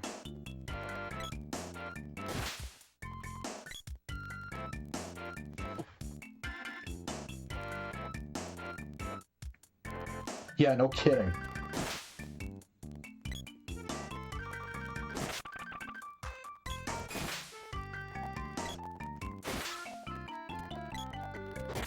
Yeah, I'd love to do acting again if I could make a living out of it. That's the only problem.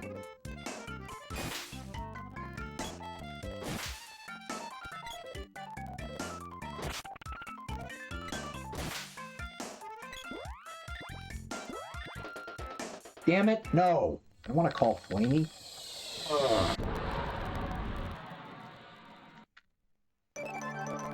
Yeah, and for my resume to be lost in a sea of other resumes, knowing I may never even have a facial profile on IMDb, I don't want to be that statistic. I want to be doing the real thing on a major scale. Like everyone else would want to, of course.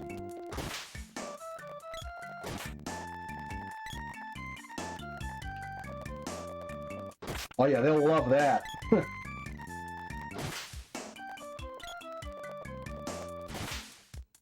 On YouTube, joking about dicks. That's a shoo-in for an acting job.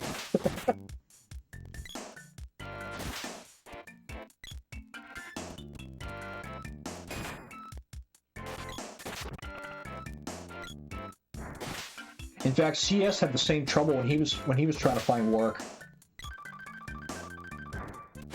He had gone to school, sure enough, so he had the academics to, you know, to prove himself. But he hadn't had a job up until that point. The only thing he had been doing was making YTPs.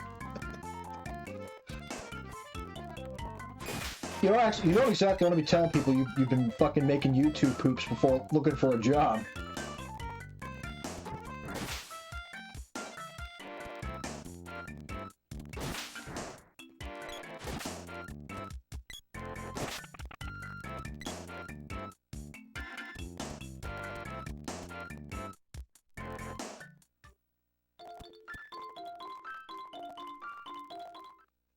Yeah, it's a very similar field because, you know, when you're remixing a video, you know, you have to be familiar with video editing and the program in question that you're using to get all those special effects. As funny as his videos are, they take a lot of technical work. A lot of layering, sound mixing, sentence mixing, which to me, sentence mixing is like the bread and butter of YTP humor. There's nothing that cracks me up more in those videos than hearing somebody say something they didn't actually say. And it's always something sexual or poop related. This is the new 2001 Jizz V80. And today, Yay, I'm going to pee on it.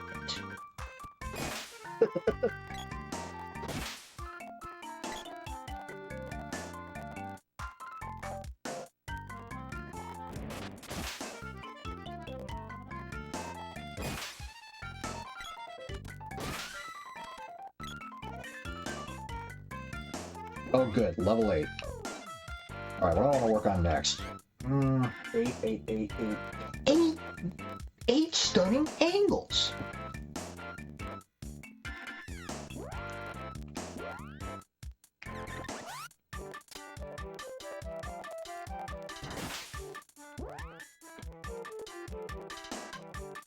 Gotta answer this text real quick.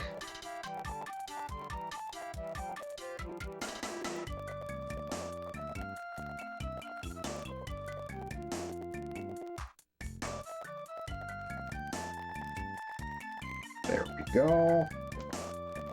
Yeah, that's a wall scroll. Mega Man X4, specifically. I bought it at an anime convention.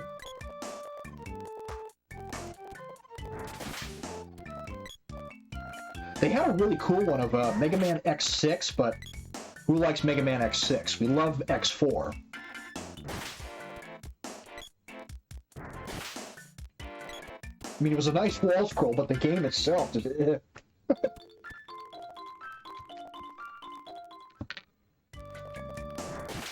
Yeah, dude, X4 is the fucking balls. That music. Oh my god, that music. I need a legitimate vinyl or CD soundtrack of that. Those tracks are fucking bangers.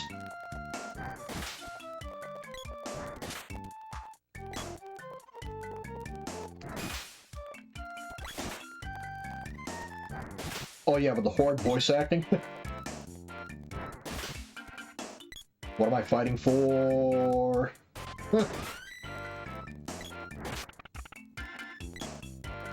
Oh man, that would make terrific reenactments because of how shitty they are. Like the fucking whole CDI Zelda and Mario games.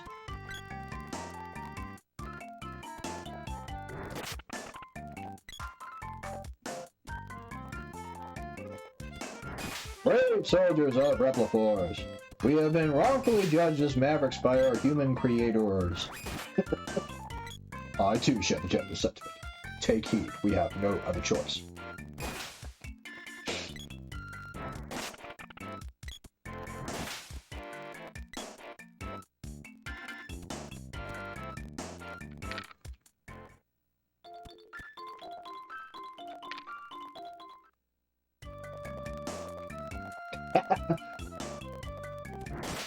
Yeah, professional voice acting was not something Capcom prioritized back then.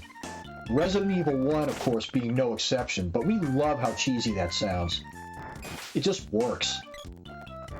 You were almost a Jill sandwich. What? What is this?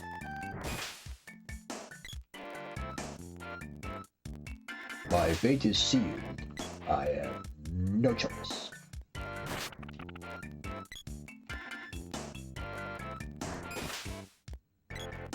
Oh my god, the voice acting in Mega Man 8, like regular 8 on PlayStation and Saturn, biggest baloney fuck you ever listened to. I'm sure you've heard it.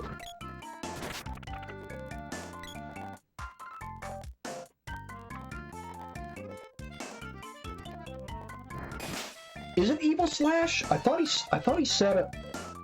It sounds to me like Eagle Slide, but I probably have it wrong. Do we know for sure it's Evil Slash? I'm fine with whatever it is, I just don't know what. Can you look around the first floor, Jill? Okay. Jill, wait. This must have been Forrest's. You don't have a weapon. Take this with you.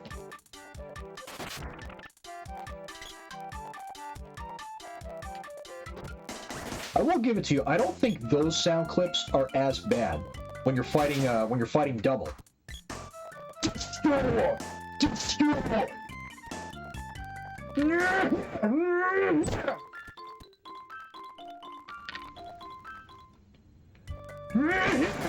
There we go. That's correct.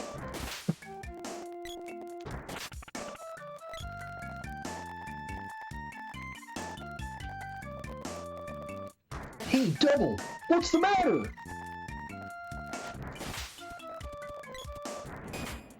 And now X will be my next target.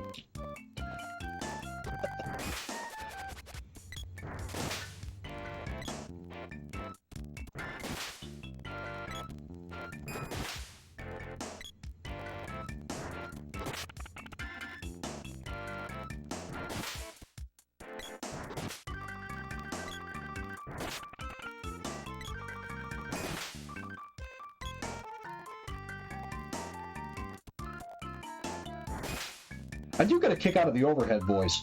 Ready! Magma Dragoon! Jet Stingray! Storm Owl!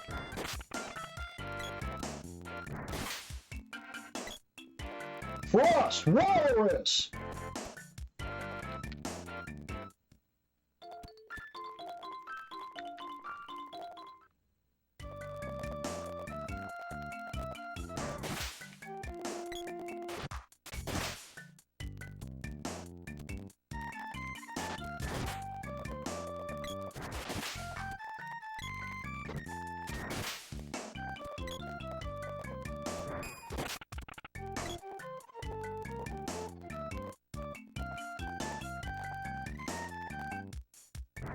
Yeah, it's too bad X8 wasn't the gem of a Mega Man X game we would want.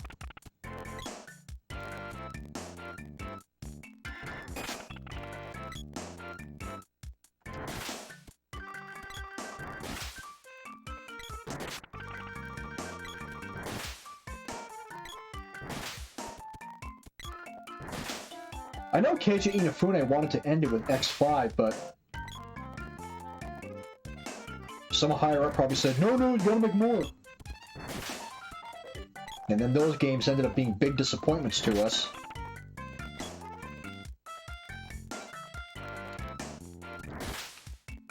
I never played it, but I know people hate X7, so I'll take their word for it.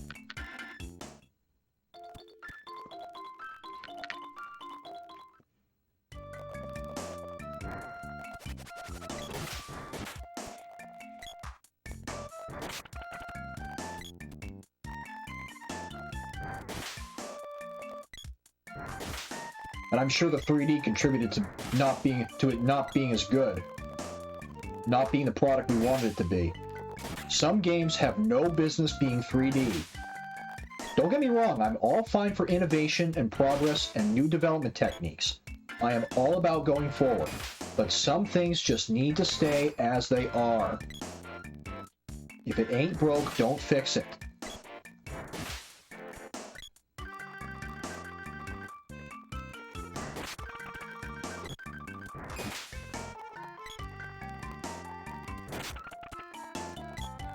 They made the same mistake with Castlevania, making those garbage N64 games. It's too bad, because they could have made a great Castlevania game on N64, but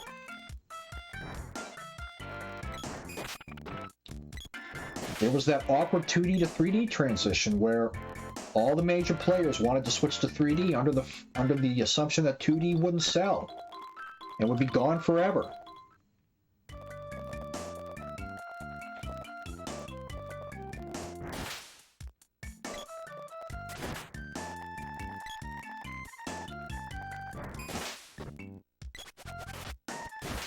Of course, Symphony of the Night came along and said, no, we need 2D games, and this game is why.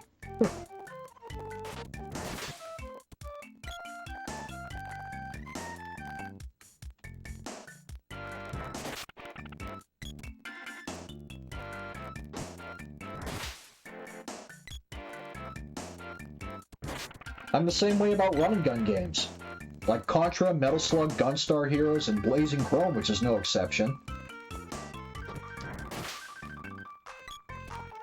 Run and gun does not work as 3D. If you go 3D with it, it ends up becoming a 3D shooter game, or possibly a first-person shooter, which is a whole different genre.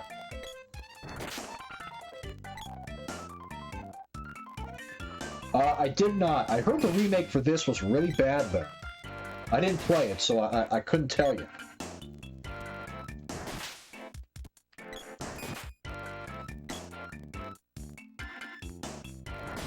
And I'm kind of scared to try the remake of Sega Densetsu 3, only because I'm so familiar with how the class system works, and what every character gets depending on what class they are, as well as the stats, and if they changed as much as one thing, it's going to feel like a different game to me, and I won't be happy with it.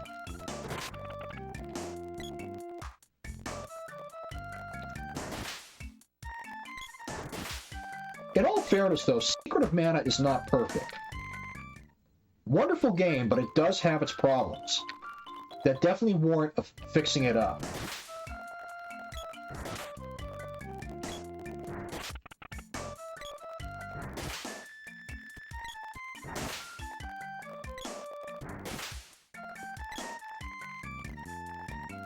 Right there. Like, if you're in the center of the screen like this, that's when the screen should be moving around. For it to not move until you're that late on the screen, that's a problem. That could be fixed. A more complete translation. Some folks argue against the damage stacking, but I really like the damage stacking and the stun locking. I know the enemies can do it against you as well, but I really like being able to stack the damage like that and just, you know, wreck bosses. Especially with the quick casting, how you can just stack spells on top of each other and watch the damage accumulate.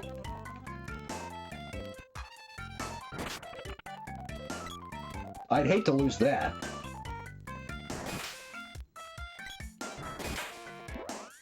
Alright, what is your progress, Randy? Let's see here. 692. Alright.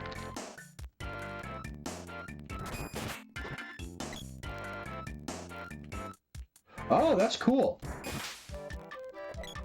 Yeah, for someone who's not familiar with this game, not having the screen centered on your character and not having your character centered with the screen moving, you know what I mean. That's a problem for people who have not played this before. I mean, I've played this countless times, so I know where the enemies are, but for someone who doesn't, it can be problematic.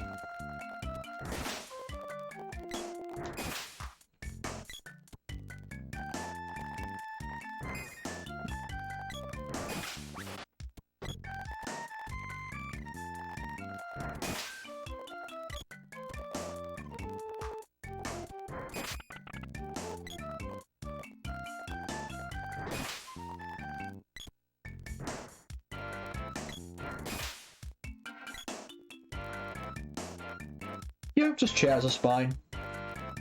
That's my first nickname.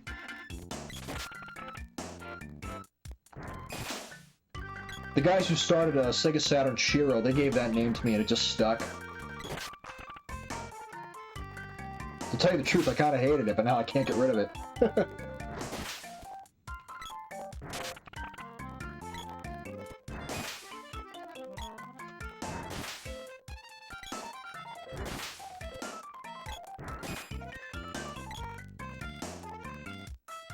Hey, if everyone else likes it, that's fine then.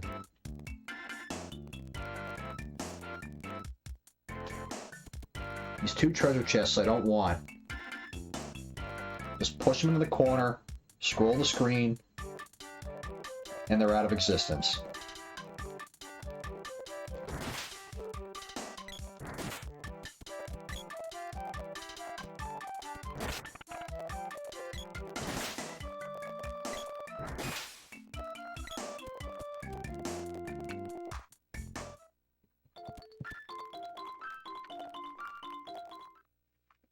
I don't talk about that for my own privacy's sake. Like work or I don't give much details about my personal life just to keep myself safe, because you never know. But I'll talk about everything else.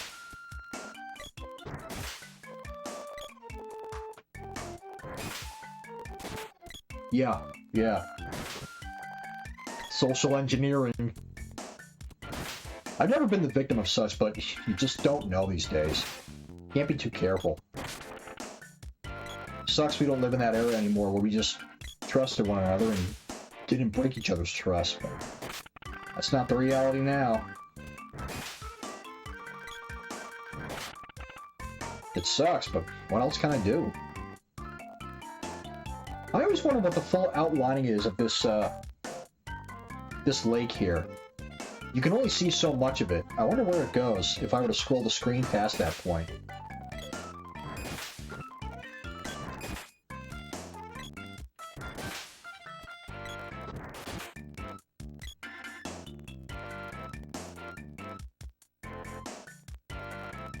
Really? They get doxxed? Oh, jeez.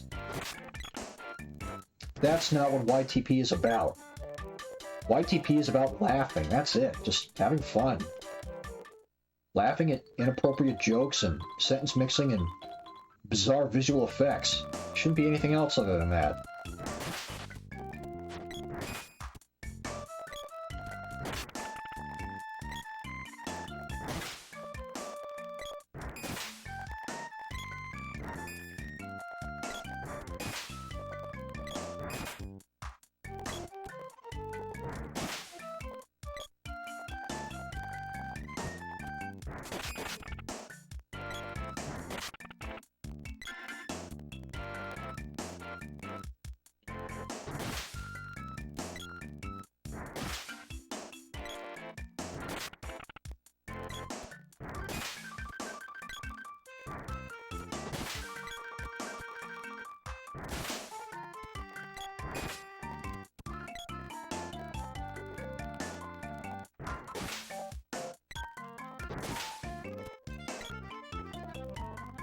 Another friggin' treasure chest. Which, interestingly enough, did not despawn that mushroom. But it did despawn that buzzbee.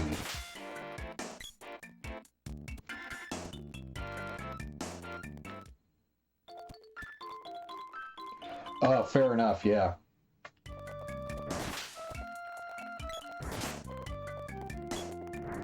I didn't think of that, but you're right.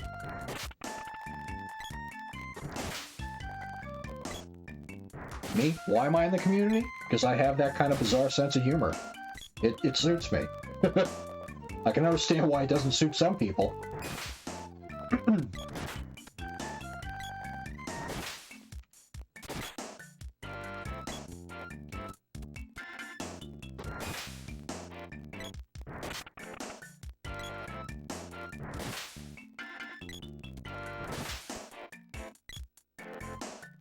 I mean, in some way or other, doesn't every community have that problem to an extent?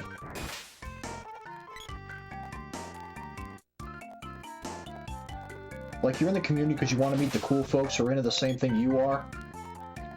But then every once in a while you come across that one bad apple who happen to hold all the stereotypes of said community, all the negative stereotypes, the same stereotypes you're trying to get away from.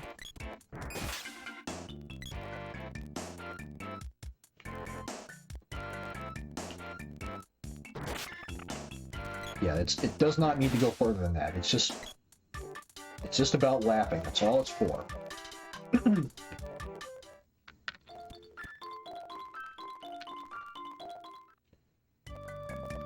mean, I love the Three Stooges, but I'm not about to go bopping strangers on the nose.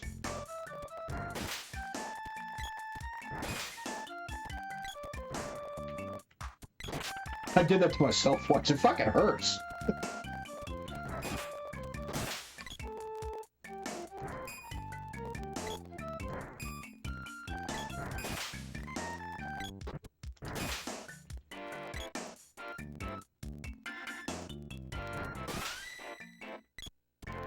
At level 8? Yeah, it's level 8. Okay, 1, 2, 3, 4, 5, 6 of these weapons are done. Nice. This video is turning into a long one. This is going to be a fun upload.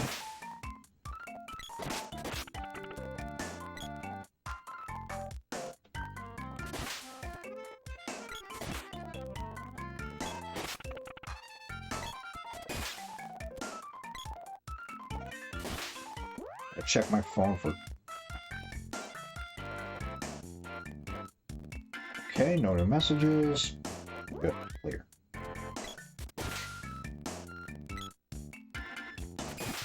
Yep, 2 more to go for 1 character, and I gotta do the other 2. It's not the first time I've done this, but it does take a while.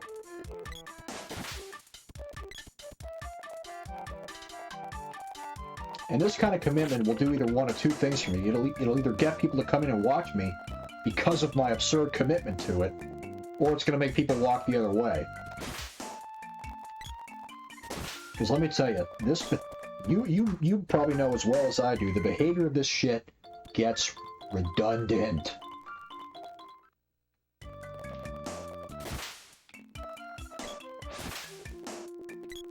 The nice thing about this is there's no random number generator. There's no RNG here. There's no luck involved. I just have to keep doing this. Nothing's left up to chance. It's all execution. It's all me doing it.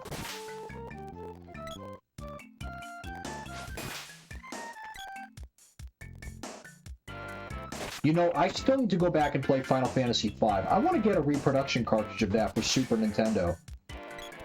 I played it once a long time ago on the Anthology collection on PlayStation 1, but I never finished the game.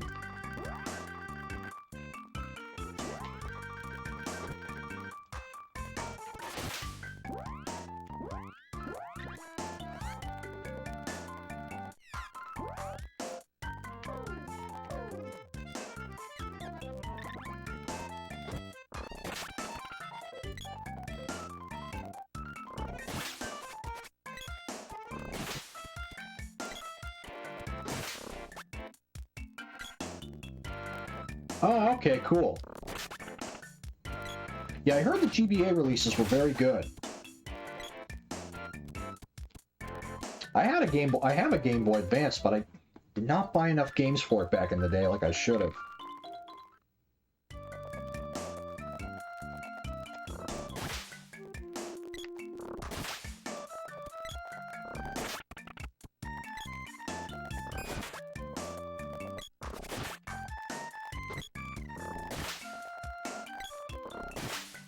I mean, heck, if you ever played Dragon Quest VII, otherwise known as Dragon Warrior 7 on PlayStation, the main walkthrough of that game is about 100 hours.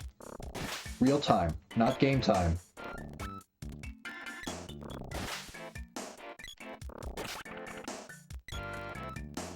Although the clock will get around to 100 hours once you've finished the main game. Yeah, Dragon Quest VII or Dragon Warrior 7, depending on what version you play, is notoriously long. It's been frequently voted one of the longest games ever made. And that's the main walkthrough.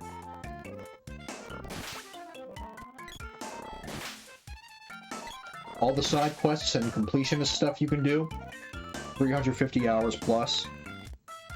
I've got a save file with 369 hours on it.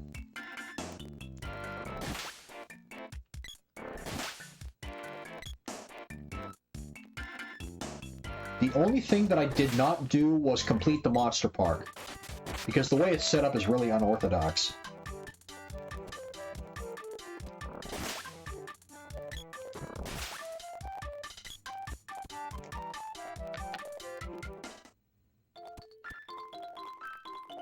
In the Monster Park, occasionally when you win a fight, you'll discover that the monster in the fight comes back to you and is tamed, and you can take it to the Monster Park if you want. It's a collect-a-thon thing, and you do get something for it if you finish, but the item to me isn't really worth it. Plus, the game doesn't tally off what monsters you have in the park and what monsters you don't have, so I would have to walk all around the fucking park and tally off what I do and don't have. I'm not up to making a list like that. And there's no reason you can't just give me a fucking list and tell me. I'd do it otherwise, because, you know, I'm nuts like that.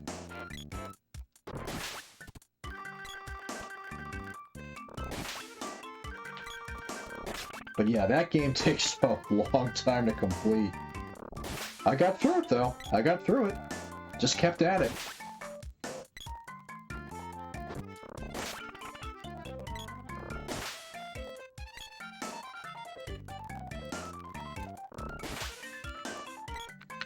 I like the Persona games, although I never really got into them. I respect them for what they are.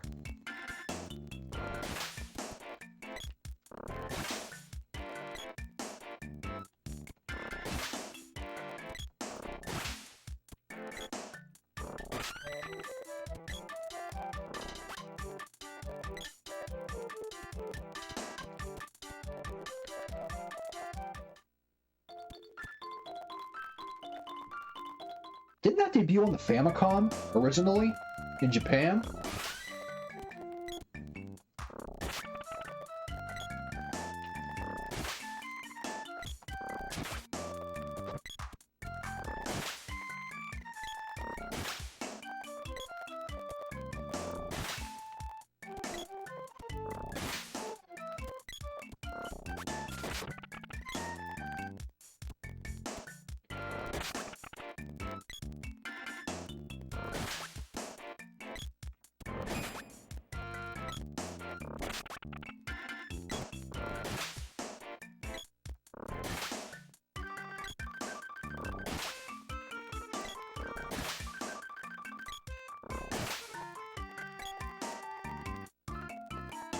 Oh, okay. Was it a PC-88 or PC-98? One of those? I actually know the names of a few Japanese computer architectures from way back in the day. There were those two, the FM1, the FM7, the Sharp X1, Sharp X68000, MSX.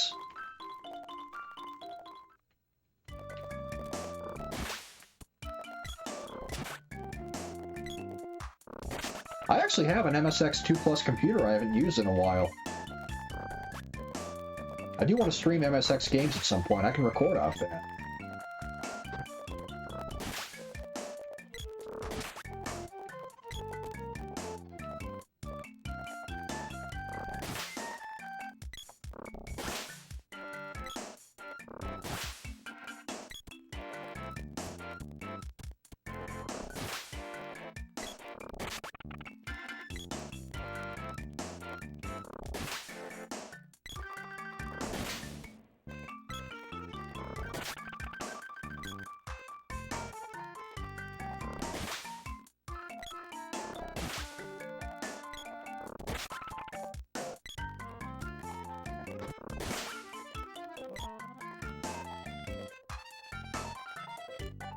Oh, it had an MSX release. Very cool.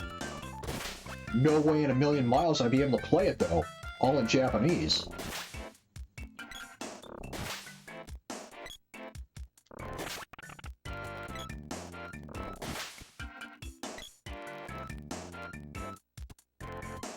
I'll have to look that up when I'm done here. PC-8801 Mach 2 SR. Okay, yep, that computer I am familiar with. Somewhat. I know a few of the games that are on it. Sylphied, East, Snatcher, Zelliard. Granted, those games did get American releases on other platforms, but...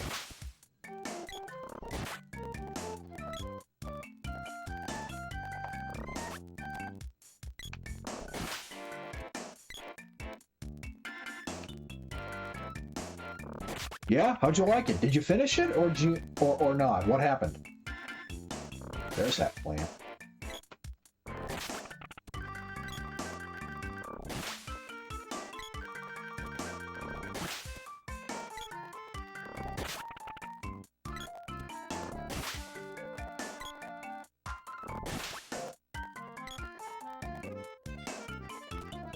Isn't it so nerve-wracking? Ugh. Kojima's other unofficial sequel to that, Police Knots, that got an English translation on PlayStation and Saturn. So if you liked Snatcher, definitely play Police Knots. That story is more realistic, where you're investigating a crime involving drug trafficking and murder. Doesn't really have the sci-fi feel, cyberpunk like Snatcher does, but still, it's very good.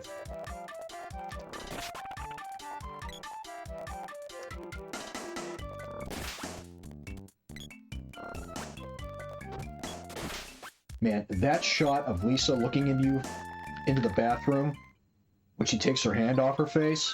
Oh.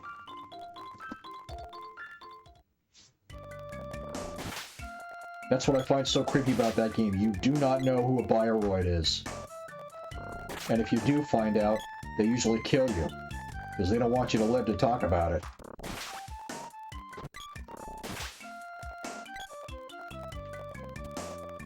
Yeah. It was actually his second game after the original Metal Gear on MSX2. Snatcher actually first debuted in 1988 on the same computer, the PC-8801 Mach 2. That version of the game was missing Act 3, so the game later got re-releases, which now has the full complete story.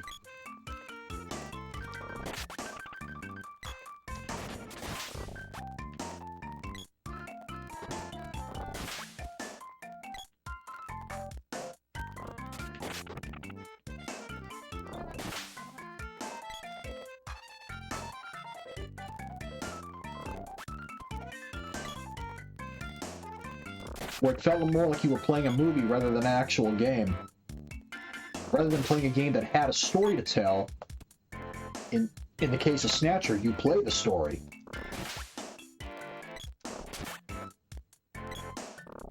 It was pretty appropriate for Kojima because he actually considered being a filmmaker before he turned to video games.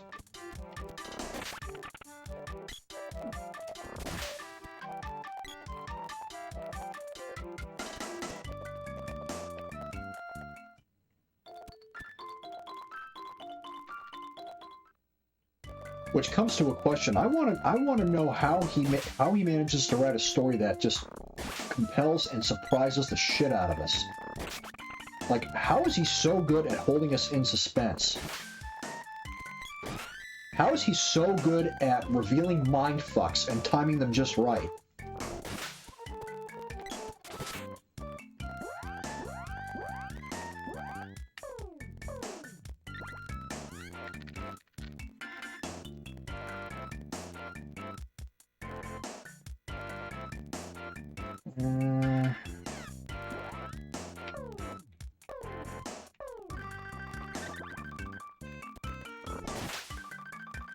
Oh yeah, the shooting sequences, right. Interestingly enough, the English Sega CD version is the only version of the game that supports the light gun for the shooting sequences. No other version supports that.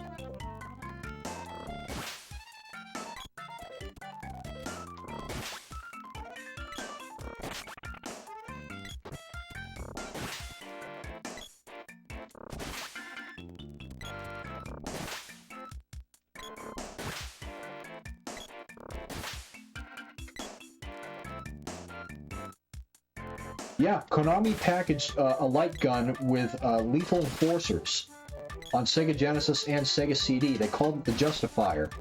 That same gun peripheral works with Snatcher. Of course, you need a CRT or a projector TV to use it. But yeah, it does work.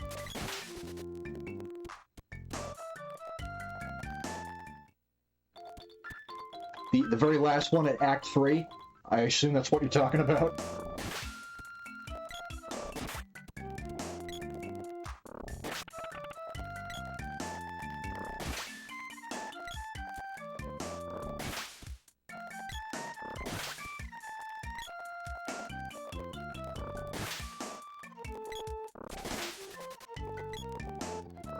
Yeah, that shooting sequence was actually added in by the localization team.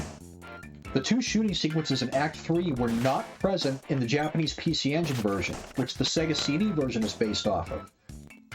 In the PC Engine version, which had Act 3 for the first time, that act wasn't very interactive. You were just learning the rest of the story, and there wasn't much interaction on your part. So they added in those two shooting sequences to make it more interactive for the player. Also, a lot of the still shots when Gillian and Jamie are talking with Elijah, a lot of those new still shots were added into the Sega CD version. The PC Engine didn't have those.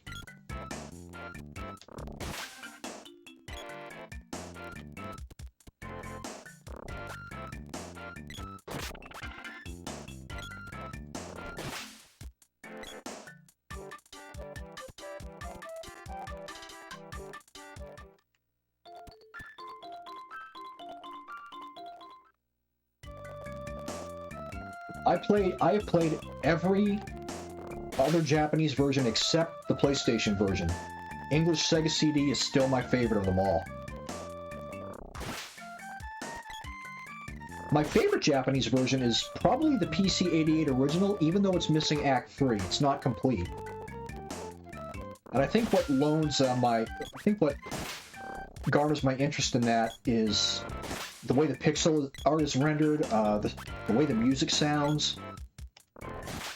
Because I hate the way the music sounds in the PC Engine version. I hate PC Engine music. I think it sounds fucking terrible.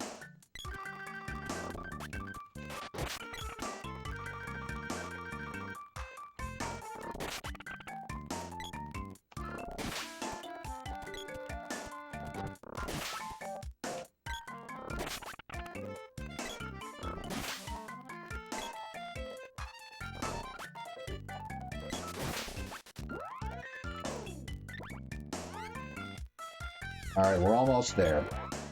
And as soon as I max out this arrow, I'm gonna call it a night. This will be a fun upload to wait for.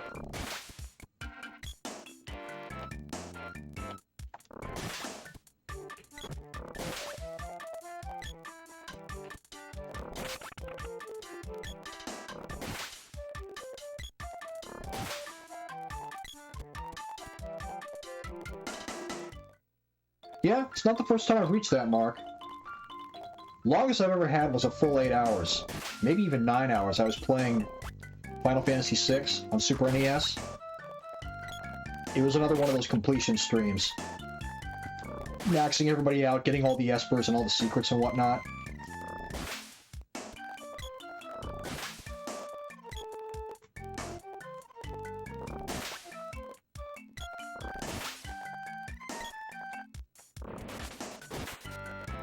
Love that one. It's probably my favorite Final Fantasy. The only thing I don't like about it is the way stat gains work in that game. In Final Fantasy VI, when you level up, your HP and MP total goes up, as well as your damage output, but your stats do not. If you want your stats to go up, you have to equip the appropriate Esper that will give you said stat boost when you level up. So if you want to optimize your character's stats, until you get the right Esper that you want to get the boost you want, you gotta hold back on gaining as many levels as possible.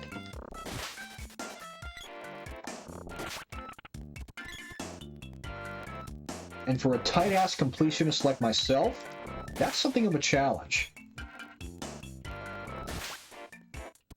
It does make an otherwise pretty easy game kind of challenging, until late game when you can really boost yourself up.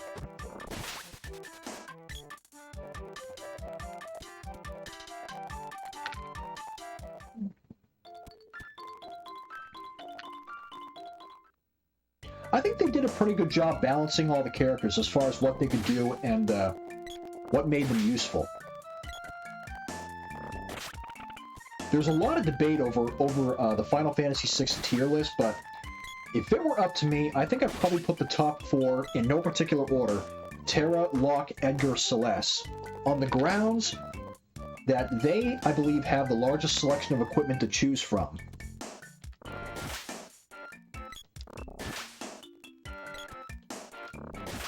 Sabin and Cyan are also pretty good. Cyan's level 4 sword technique is very useful.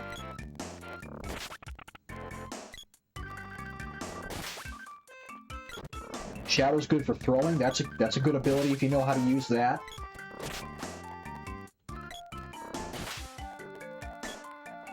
Relm and Strago are really good magic users.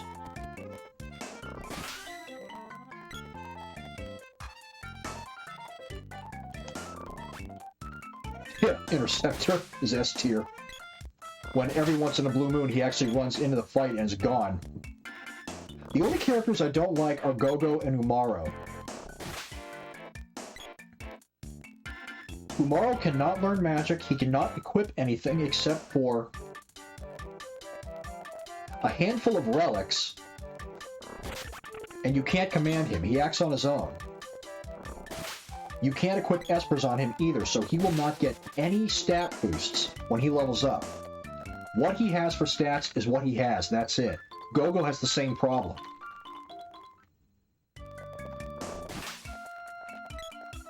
Yeah, it's nice when that happens, it's handy. Gogo you can work with a little bit better, because you can equip him with any commands you want from all the other characters. And if you give him a Merit Award relic, he can equip anything he wants. But you still can't equip Espers on him, which means he gets no stat boosts.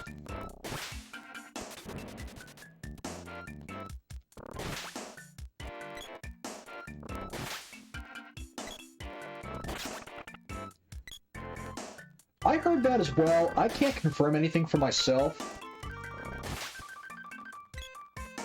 There's a really bizarre rumor, like, get this. There was a rumor going around that Gogo is actually dead politician Adlai Stevenson.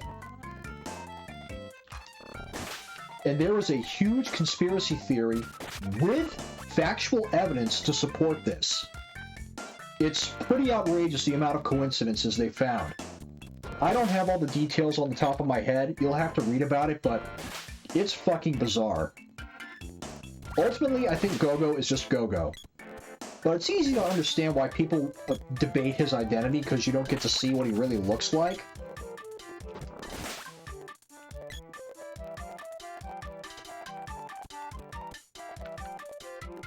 The other rumor I heard is that he's actually Emperor Gastal, or he's actually Daryl, Strago's friend who was killed in an airship accident, but I don't think that's true either.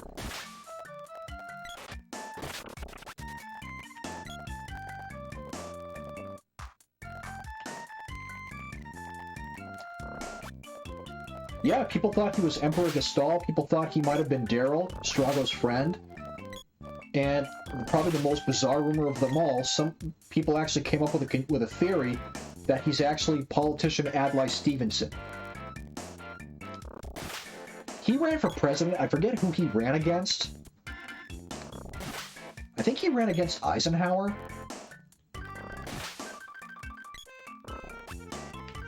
Not sure. Not good on my political history. And I don't talk about politics here anyway. But besides that, yeah, you can read all about that theory, where it came from, and why people would support it. Yeah, it's ridiculous. It's very funny, but it's ridiculous. Go-Go is just Go-Go. That's it. Unless one of the original team members comes forth and confirms the identity otherwise, and is able to back it up, I'm just going to say Go-Go is Go-Go.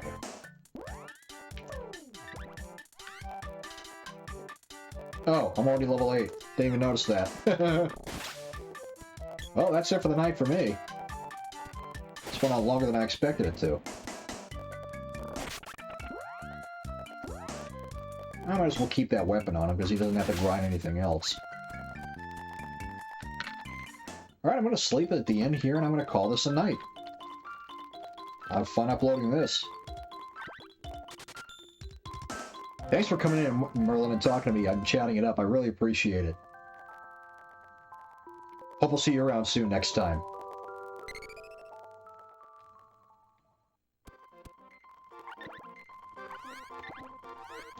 And that is done. If I don't see you soon, have a good one. And yeah, thanks for coming in. I appreciate it. I'll be around again.